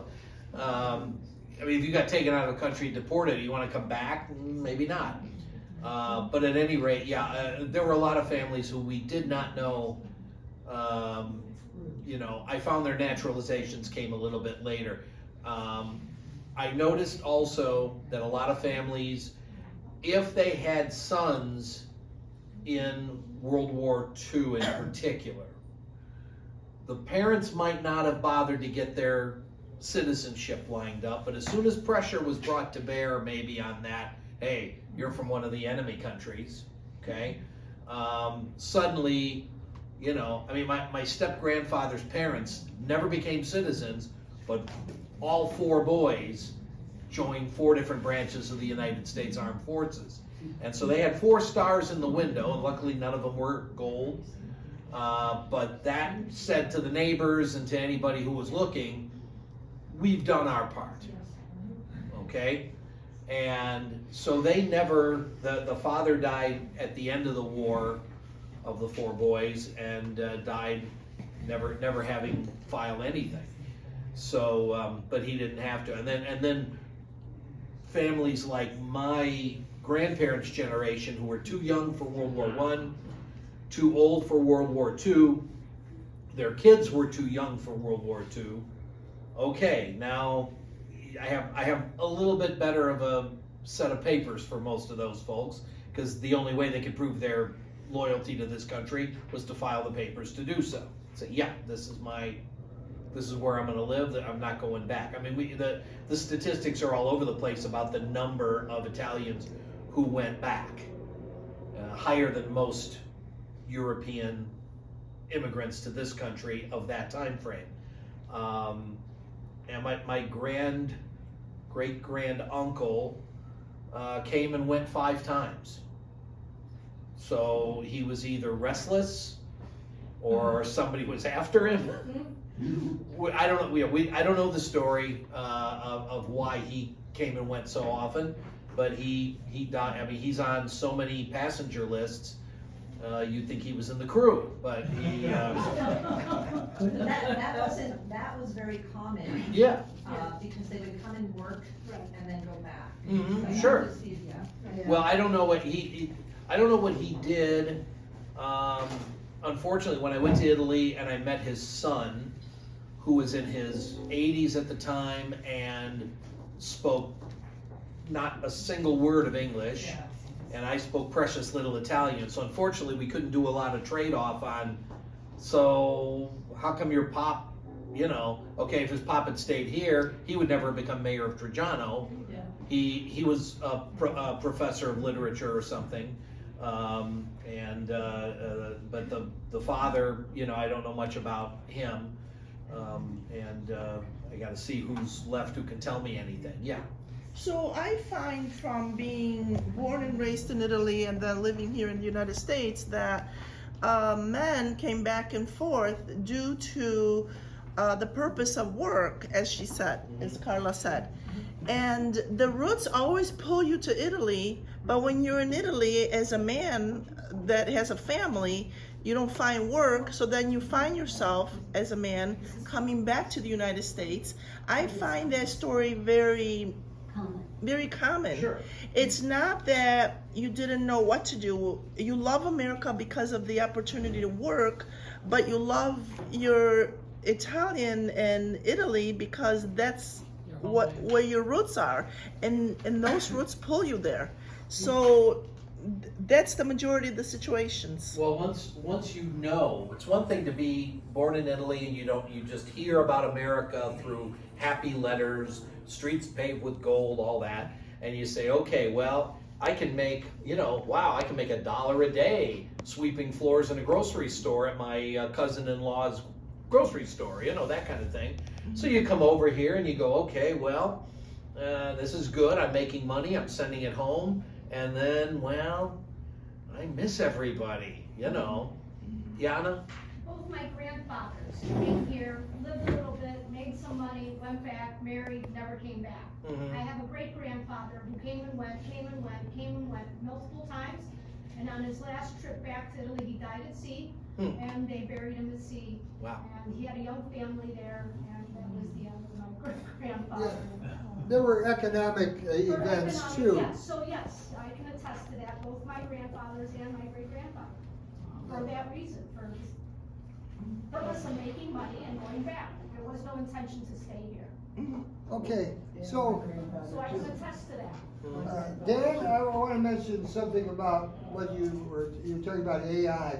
It seemed as though it's a lot easier to maneuver through the Italian records than I remember going to Antonati. Supposedly there was something of a town near Amazzano, my mother's hometown, that had the records for Amazzano and blah, blah, blah. And I didn't get very far, and I didn't dig very much beyond my grandparents. Yeah, I don't want to discourage anybody by saying, well, since some of the records are spelled wrong, don't look. Absolutely, that is not my message here today. My message is be prepared that if you're looking for all the children of so and so Jacobellis and so such and such, and you find, well, I found 5 births, I found 2 deaths for kids that don't have a birth. It's a mishmash, and that's the reason that you've got to use those question marks for some of those letters or asterisks for a bunch of letters. When I search for Jacobellis as an example, okay, this is the weird, why would I come up with this? Well, because I can't trust the I at the beginning, the A that comes after it, because that could, Jacobellis, I didn't even look for those, okay? C, question mark B, Cabellis, Cobellis, so I'm putting 1 letter in for that vowel, and that's what the question mark means if you're not familiar. If you want to put question, that's 3 letters. If there's 4 letters, it won't find it. If there's 2 letters, it won't find it. You have to have 3. And so this mess cannot contain I'm not in my usual search records, more options. So asterisk C, question B, asterisk. I can copy and paste that because of the amount of time I've searched for that name. Okay, this is really scary, 54 million. There's boxes next to each of these fields, and if you check the box, it will only find exact matches. Okay, and well, that didn't help. We got 56 because I'm using so many wildcards. But I didn't put any, not a record type. I didn't put anything on here. And that's this is what I mean about throwing a handful of darts. You're going to hit everything, and you're going to have a lot of holes you need to patch record up. number 2. I don't even see the name or the word in there. Well, C. That C star B is. Well, that's interesting to Myrtle Reese Brewer. Well, she's not Italian. We don't have time for Myrtle. Well, just do you really want to go through why Myrtle didn't come up right? So when you get too many hits, and this is certainly an example of that.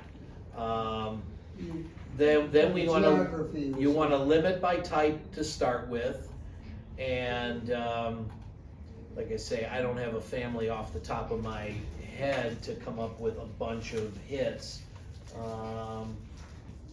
Okay, now I'm gonna try one here. This is a direct ancestor of Anna's. It sounds a lot like yours. Yeah, Candelora. You have she's got a Candelora. Well, you and I talked about that too. I have that name in my tree, but not spelled quite the same as yours. And because your family's from a completely different end of the world.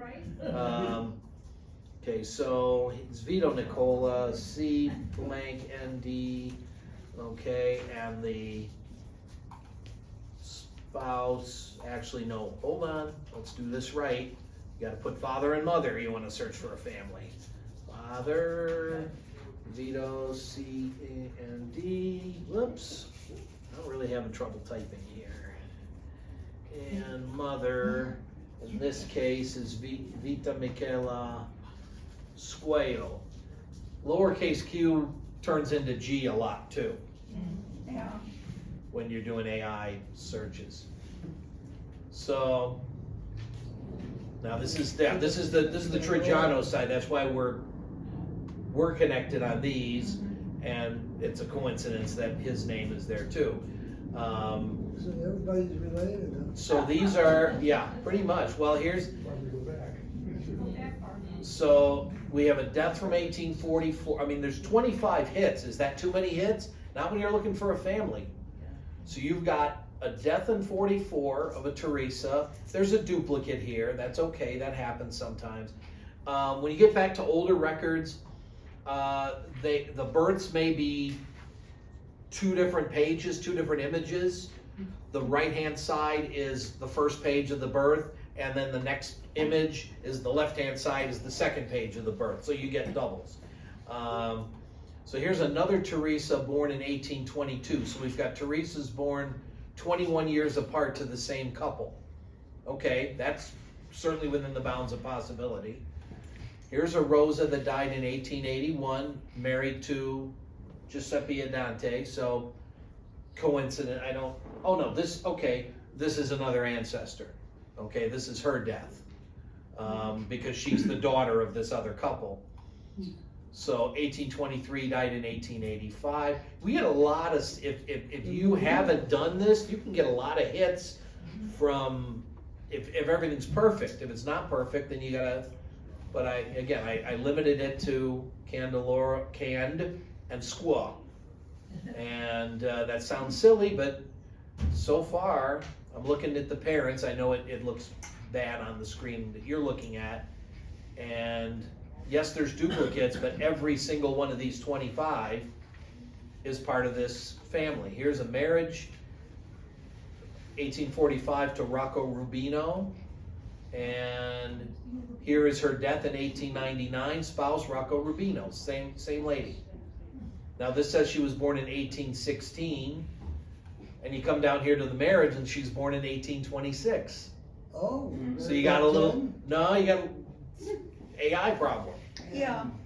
Yeah. I've noticed those. So my question relates to what you're doing right now. There is a certificate called Certificato di Famiglia Yeah. that is issued if you're married in the certain town, and it lists the man and then the spouse and all the children. I wish I could get to those.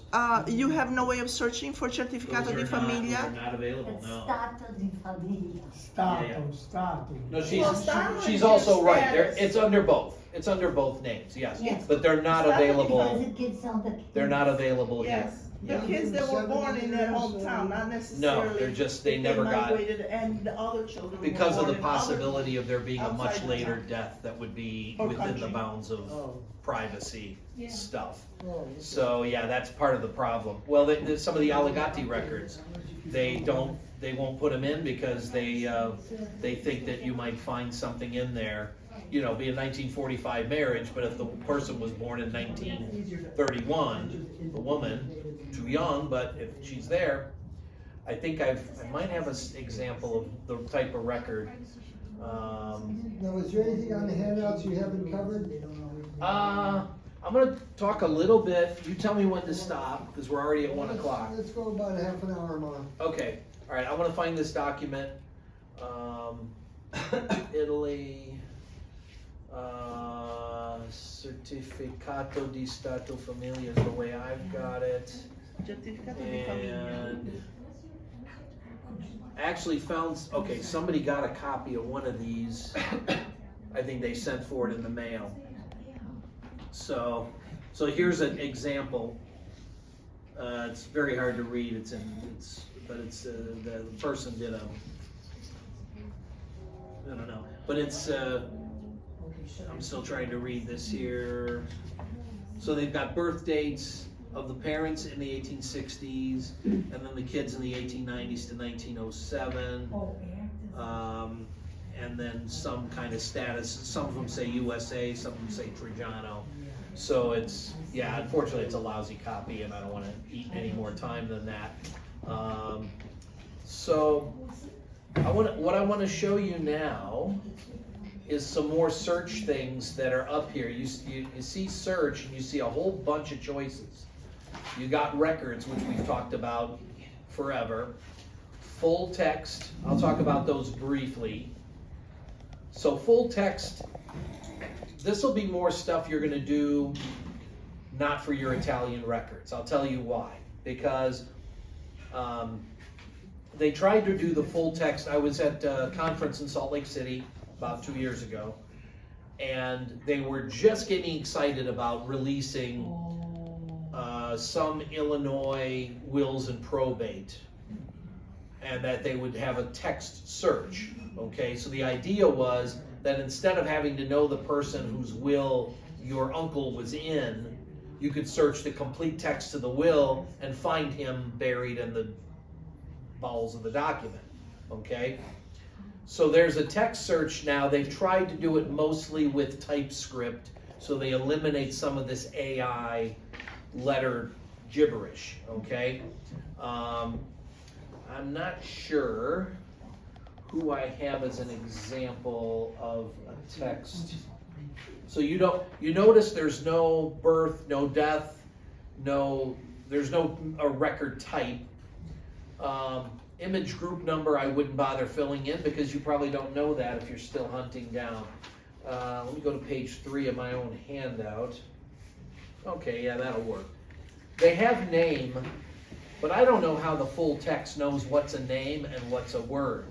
So I go to the keywords as my own personal way of doing this. So Palmo Abenanti, that's my step-great-grandfather.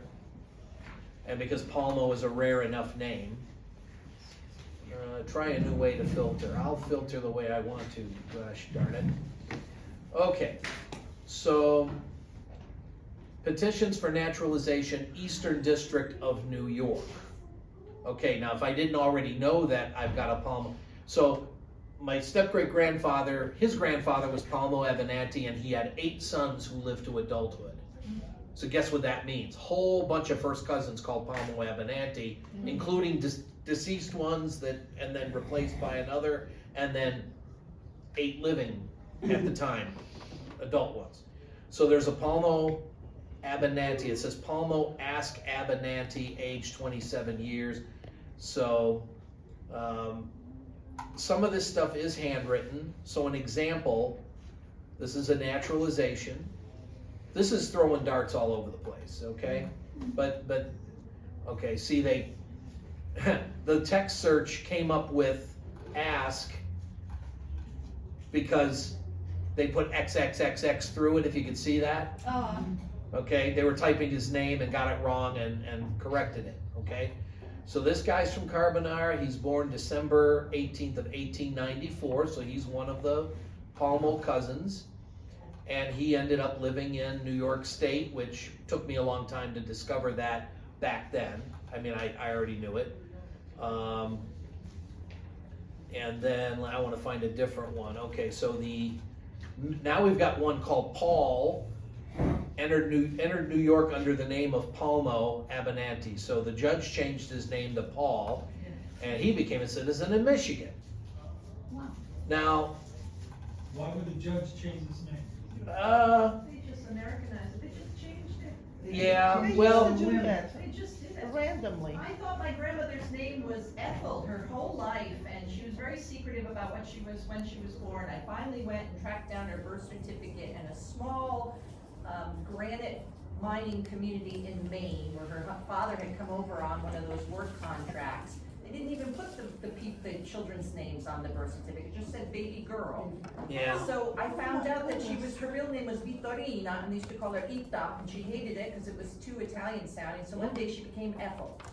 Oh. And she just put Ethel down, and there was no checks, it was just, you know. Well, that's, okay, if you know, the many people, Carl, I'm sure you've run into Yeah. this, where people say, well, they changed the family name at Ellis Island, okay? Yes, all the time. You hear that all the time, but the people at Ellis Island didn't have you know, your local gas station, well, if they had gas station attendants, don't have the right to change your name any more than the Ellis Island people did. Right. But if they wrote it down wrong on the passenger list, that's something else. Right. And if you're from, you know, when you're from Italy and you've got the nice happy combos of consonants and vowels that make things fairly easy to spell, even if you don't spell very well, it's not so bad. But when you have Polish and German and Czech names with a lot of cockeyed consonants mixed together, and maybe they're leaving a port that isn't from their country. I mean, the Poles were leaving from Bremen or Hamburg, so the German guy's writing the name down and he gets it wrong. That doesn't mean he changed the name, he just got it wrong. No, they were mistakes. Exactly, but you can't tell, yeah. You can't forget the high illiteracy rate of people. No, you can't, that's- Southern Italy, so they might not have even known how to write their own. Well, name. that's why they're given the name and they say it, and that same illiteracy applies to Chicago records, and you get those wrong too. Yeah. So yeah, lucky it isn't Ethel, you know, but here, yeah, he's Paul, and he came in under the name of Palmo, and well, they didn't even get that right, PL, and then they typed a O on top of it, which is wrong too. But yeah, so that you get all these, this is a different, again, the point of this is to show you the text search and the other things that you can trip over in here. Brooklyn naturalization, Eastern District, so it's a lot of the same records. And now here's an index card from one of the Illinois Palmos. Again, some of them are, okay, they did have it typed here and then handwritten here. 43, this is a different one. This one's even got the kids listed on the card, which is nice. But this isn't my step-great-grandfather either. This is a different one. This guy went back and died in Carbonara, and his wife died in Ohio. Wow. Like 5 years apart. So I don't know what the decision was for going back on that one or not. Well, this says expatriated, so by the time he filed in Chicago, he went home already, you know. At any rate, yeah, so these text searches, you get a lot better turnout as far as the letters, because most of them are TypeScript, but then you get, you know, if you're searching for something common, I mean, Palmo is not a common name. I mean, it could be in your town. I mean, you get one guy back in 1690 named Palmo, and he's got descendants, and you know, I've got a direct ancestor named Columba Pesce. And so in the town of Noicatro, Columba, Trajano, nope. Carbonara, nope. It's just this one, you know, who knows how they came up with that name. You know, believe me, nothing helps us more. We go, geez, I don't know the name of I got 5 birth records of the same name and the same time. If it was Palmo Abenanti, you got 5, 6, 7, 10, 12 birth records. Any one of them could be the right one. How do we know which is the right? Okay, well, what were his oldest sons and daughters' names? Okay, it's easier with the fathers. With the mothers, because, okay, they've got parents, the mother's father and the mother's mother. The problem is when both grandfathers are named Giuseppe, you can't have 2 kids named Giuseppe. So, the mother, it's always named for the mother's father. No, it isn't always. Most of the time it is. But when you have repeat names, they don't fly. I want to show you these other things here. So, but look, if you come up empty on images and records, well, go to full text, see what you find. That one you don't mind throwing the darts in that one. Images, okay. You would think I'm doing an image search. Oh, that means I take a picture of my grandfather and I put it on there and it'll find some other guy who's got the same guy's picture in their family. That's not what this is at all, okay?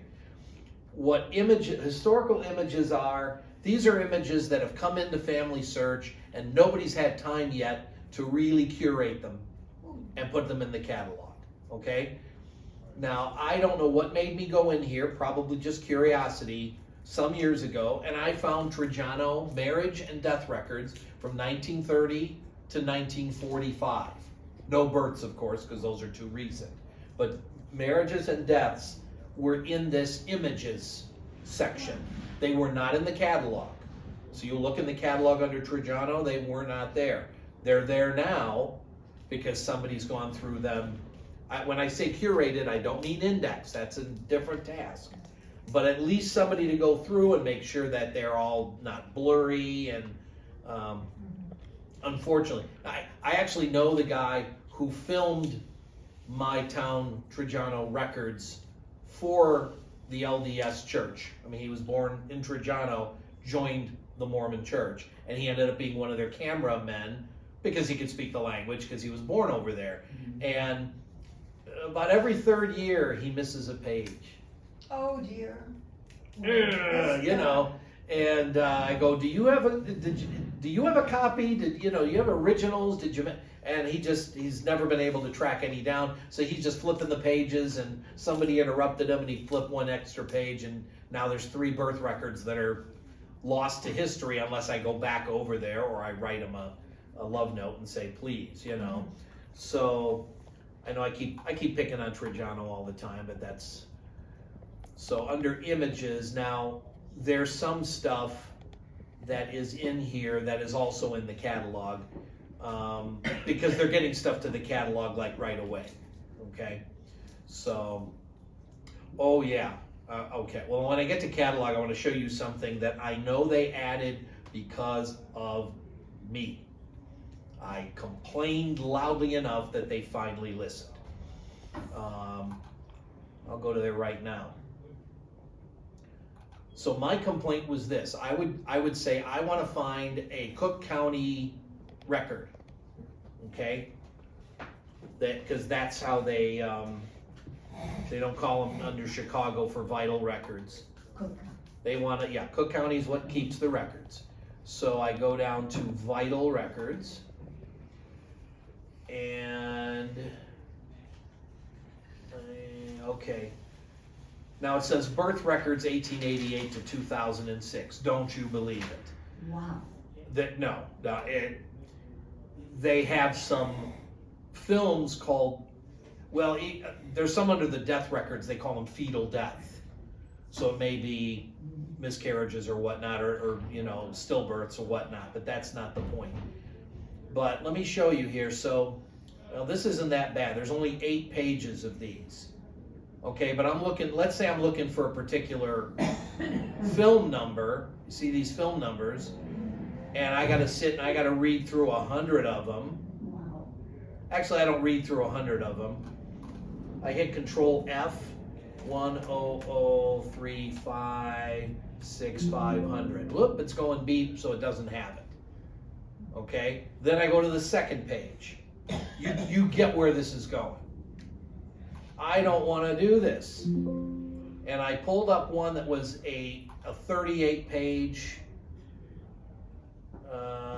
let's see if it's under the marriage licenses. Yeah, that's the one. Okay. So the film I'm looking for is on the 37th out of 38 pages. Do you want to sit and read 3,700 film numbers or even do Control F 37 times? Hell to the no. Okay? So I went to this conference and I asked the guy to find the film. So he brought up, I said, it's not in the catalog, find it.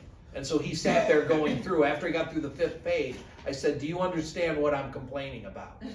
So up here, you can type in, now I don't have an example of one that's gonna show up. Okay, this is close. I got a phone number for you. Okay, 123-9845. okay, that's not in this section. Okay. But that's okay. Yeah, the one we were looking at earlier. So this thing was added to the front. It used to give me the entire 38 pages as one search result. And then I could Control F and find my film. But then people complained that it took too long to get the search result.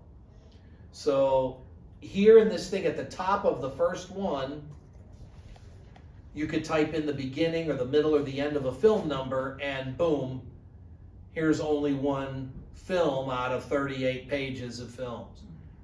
That I want that named after me, because I kept going and going and going and complaining until they finally did it. Maybe I wasn't the only one, but I want to take credit for it. So that you can, if you've got a catalog entry that's just got too many pages to go through, and actually the first time you go through them, it starts with 10 per. So 375 pages at 10 per, I hope not. Please expand it to 100 and then find your film up here at the top, okay? Just showing you that as a trick that hasn't been there that long. I want to talk to you about family tree and genealogies briefly. I don't want to teach you how these work 100%. That's a whole nother class. What's the difference between a family tree and genealogies? Family tree is meant to be a complete family tree of everybody since the dawn of time. Will they ever finish it? Of course not. There's people that have no records of any kind. But it's a place that, again, if you can't find records in the records, you might find another genealogist who's gone to Italy or who's gone elsewhere and found records, and they've plunked them into this tree. And so, and you know, that, well, the death of his great-grandfather in 1892, somebody found that and put it in the tree. It wasn't him, it wasn't me. But it told me where to look. Now don't say, oh, I found it in the tree and that's the date I'm gonna put in my computer. Go find it, okay? Because who knows? Anybody can edit anything in this tree, except now if you put data in yourself and you put in your own children who are living, you're the only one who can see it. When you log in, you can see your kids, you can add your son-in-law, daughter-in-law, grandkids. Living people will be in the tree, but only you can see them, because they don't want people seeing living people. A little bit to her point about family members not wanting their information out there in public, in a book or wherever, okay? Much easier to trip over them here. So if you gotta mark, they won't even let you enter people unless you specifically click a button that says living or deceased. So just don't put living for actual living people, okay? One second, let me get through the difference. So if I find a piece of data, I put a few ancestors in here, and one of my cousins went in and linked somebody to a completely wrong person, and it was just wrong data. And I'm like, why are you getting involved in, why are you stepping on my toes here, you know? So I had to go back and undo their correction and say, this is not right. Mostly because I talked to the woman in question while she was living, and no, she did not have a second marriage to some other guy. It was a completely different person with the same name, Francesca Abenanti, you know. But so the family tree is a collective effort. People merge their trees in, and it says, hey, here's a match. Here's Ludovico Candeloro and another Ludovico Candeloro born in 1897, 1898. Is this the right match? Yes, it's the right match. The 1860 is not the right match, not for that generation. So the good news is you can put stuff in here, and then everywhere you log in, you can come in here and log in and work on your tree. You go to the Family History Center, log in, work on your tree, go home at 4 in the morning, work on your tree, because you're logged in. It's when you log in, that's your stuff. Genealogies, the only difference, these are trees that got submitted before there was a family search family tree. So this is, I worked on this on Family Tree Maker at home for 15 years, and then I submit the whole thing to Family Search, and nobody gets to touch it. They get to look at it, they get to nod in agreement, but they're not allowed to change the data. Okay? So that protects the data, however wrong or right it may be. But you could be 100% right on the family tree and you put it in. So all I can say is you could search both of these, okay, and see what you find in them and see if they guide you when you don't have a clue, okay? The problem with both is that now, if you do here, so more options, always more options. Birth, Carbonara, Bari. Make sure you get your right province or it's not going to find people. So I'm going to limit this, hoping it'll trip over my guy. Okay, this is a different one, different parents. Okay, and got married in Mola. I didn't even know that at the time until I found that. 1886, that's the guy whose naturalization we tripped over in the text. Here's one that died as a kid from the same parents, Christopher. And here's the guy from Manhattan, New York, naturalizations. You got all kinds of, now I put him, oh, here's the grandpa. Well, let's pick him, why not? So this is in the tree. So if I submit this family, I should match it up with this guy. So this name, last changed December 10th of 2020, and there's a thing next to it. It says Armando Scaramuzzi. Who's Armando Scaramuzzi, and why should I listen to him?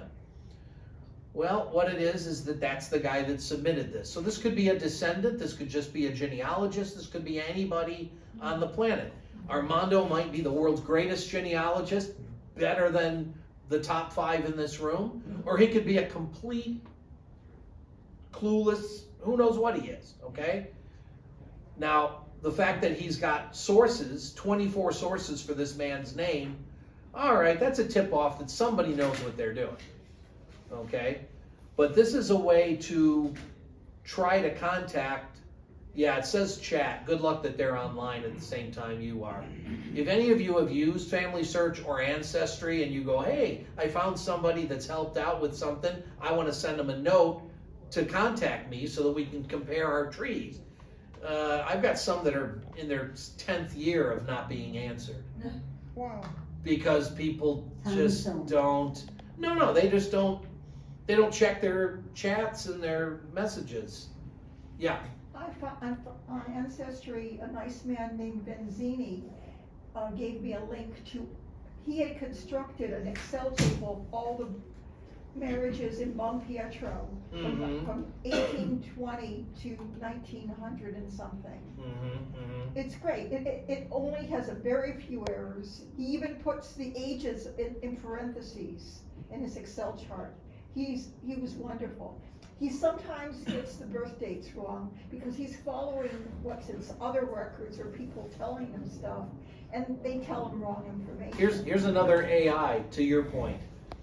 So I find somebody born December 30th of 1824, and I know that they're born December 30th of 1824, but when the AI did it, it came up with December 30th, 1825, because the record is at the beginning of the 1825 births. On January 2nd, 1825, somebody came to the mayor's office to tell them that this baby was born December 30th. And there's a word for passato mese, past month. It might even say passato anni, okay?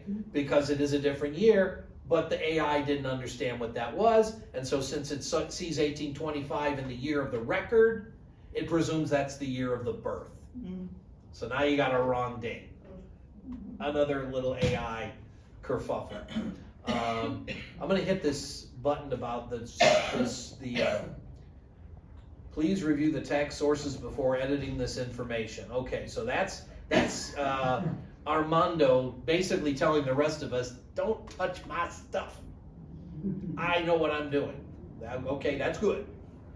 So there's all these different records, so that it's the births and deaths of this guy's kids. I won't open them all up. Basically saying, yep. Now, you made a point about middle names. Okay, Palmo Michele Giuseppe Abbonanti. His birth is the first and only time that full name ever shows up on a record. He's Palmo Abbonanti, and that's it. On all of his kids' records, all of their marriage records, etc. Nothing else with those middle names. He's the only Palmo Abbonanti in town at that time. By the time you get down to the later, the grandkids, yeah, they're all over the place. So close this out. So again, when you see the source, if you don't see a lot of sources for a piece of information, red flag. Okay, I want to view the tree. I mean, it is meant to be showing you a tree. Okay, so here's him. Here's a whole bunch of, I know we're getting close to the finish line here. So they got a bunch of his kids tied in with the tree, and then some ancestors, and this Palmo, he actually died in 1799. There was some sort of a big revolution thing, yes. So most people don't have that date on there. The wife lived to 1855. So that's true. That's absolutely right. Yeah, it's part of that. So Napoleon. Right. that's a little early for him, but yeah, they probably, maybe before they were finding Napoleon, they want to get rid of the rich people elsewhere too. So the tree has all these kids born. Most of them just say deceased because evidently Armando or nobody ever came through with any death dates. I have them. And then all the siblings. So you can find a lot of stuff in the tree, but you better darn well check your work, check every record, every document they tell you, so that you can be 100% sure that Armando knows what he's talking about. Well, Dan, thank you very much. He knows this stuff very deeply, and that's why we keep inviting him here until he's told us everything that he knows. Couple of things I want to wave in the air. This is our book, Italian Women in Chicago, Volume 2. And several people who attended today have contributed to it. Anna was the chief editor of it, and she also put it together. And Love the index. In the index and everything else. And you contributed an article along with your sister. Yeah, 2 articles. 2 articles.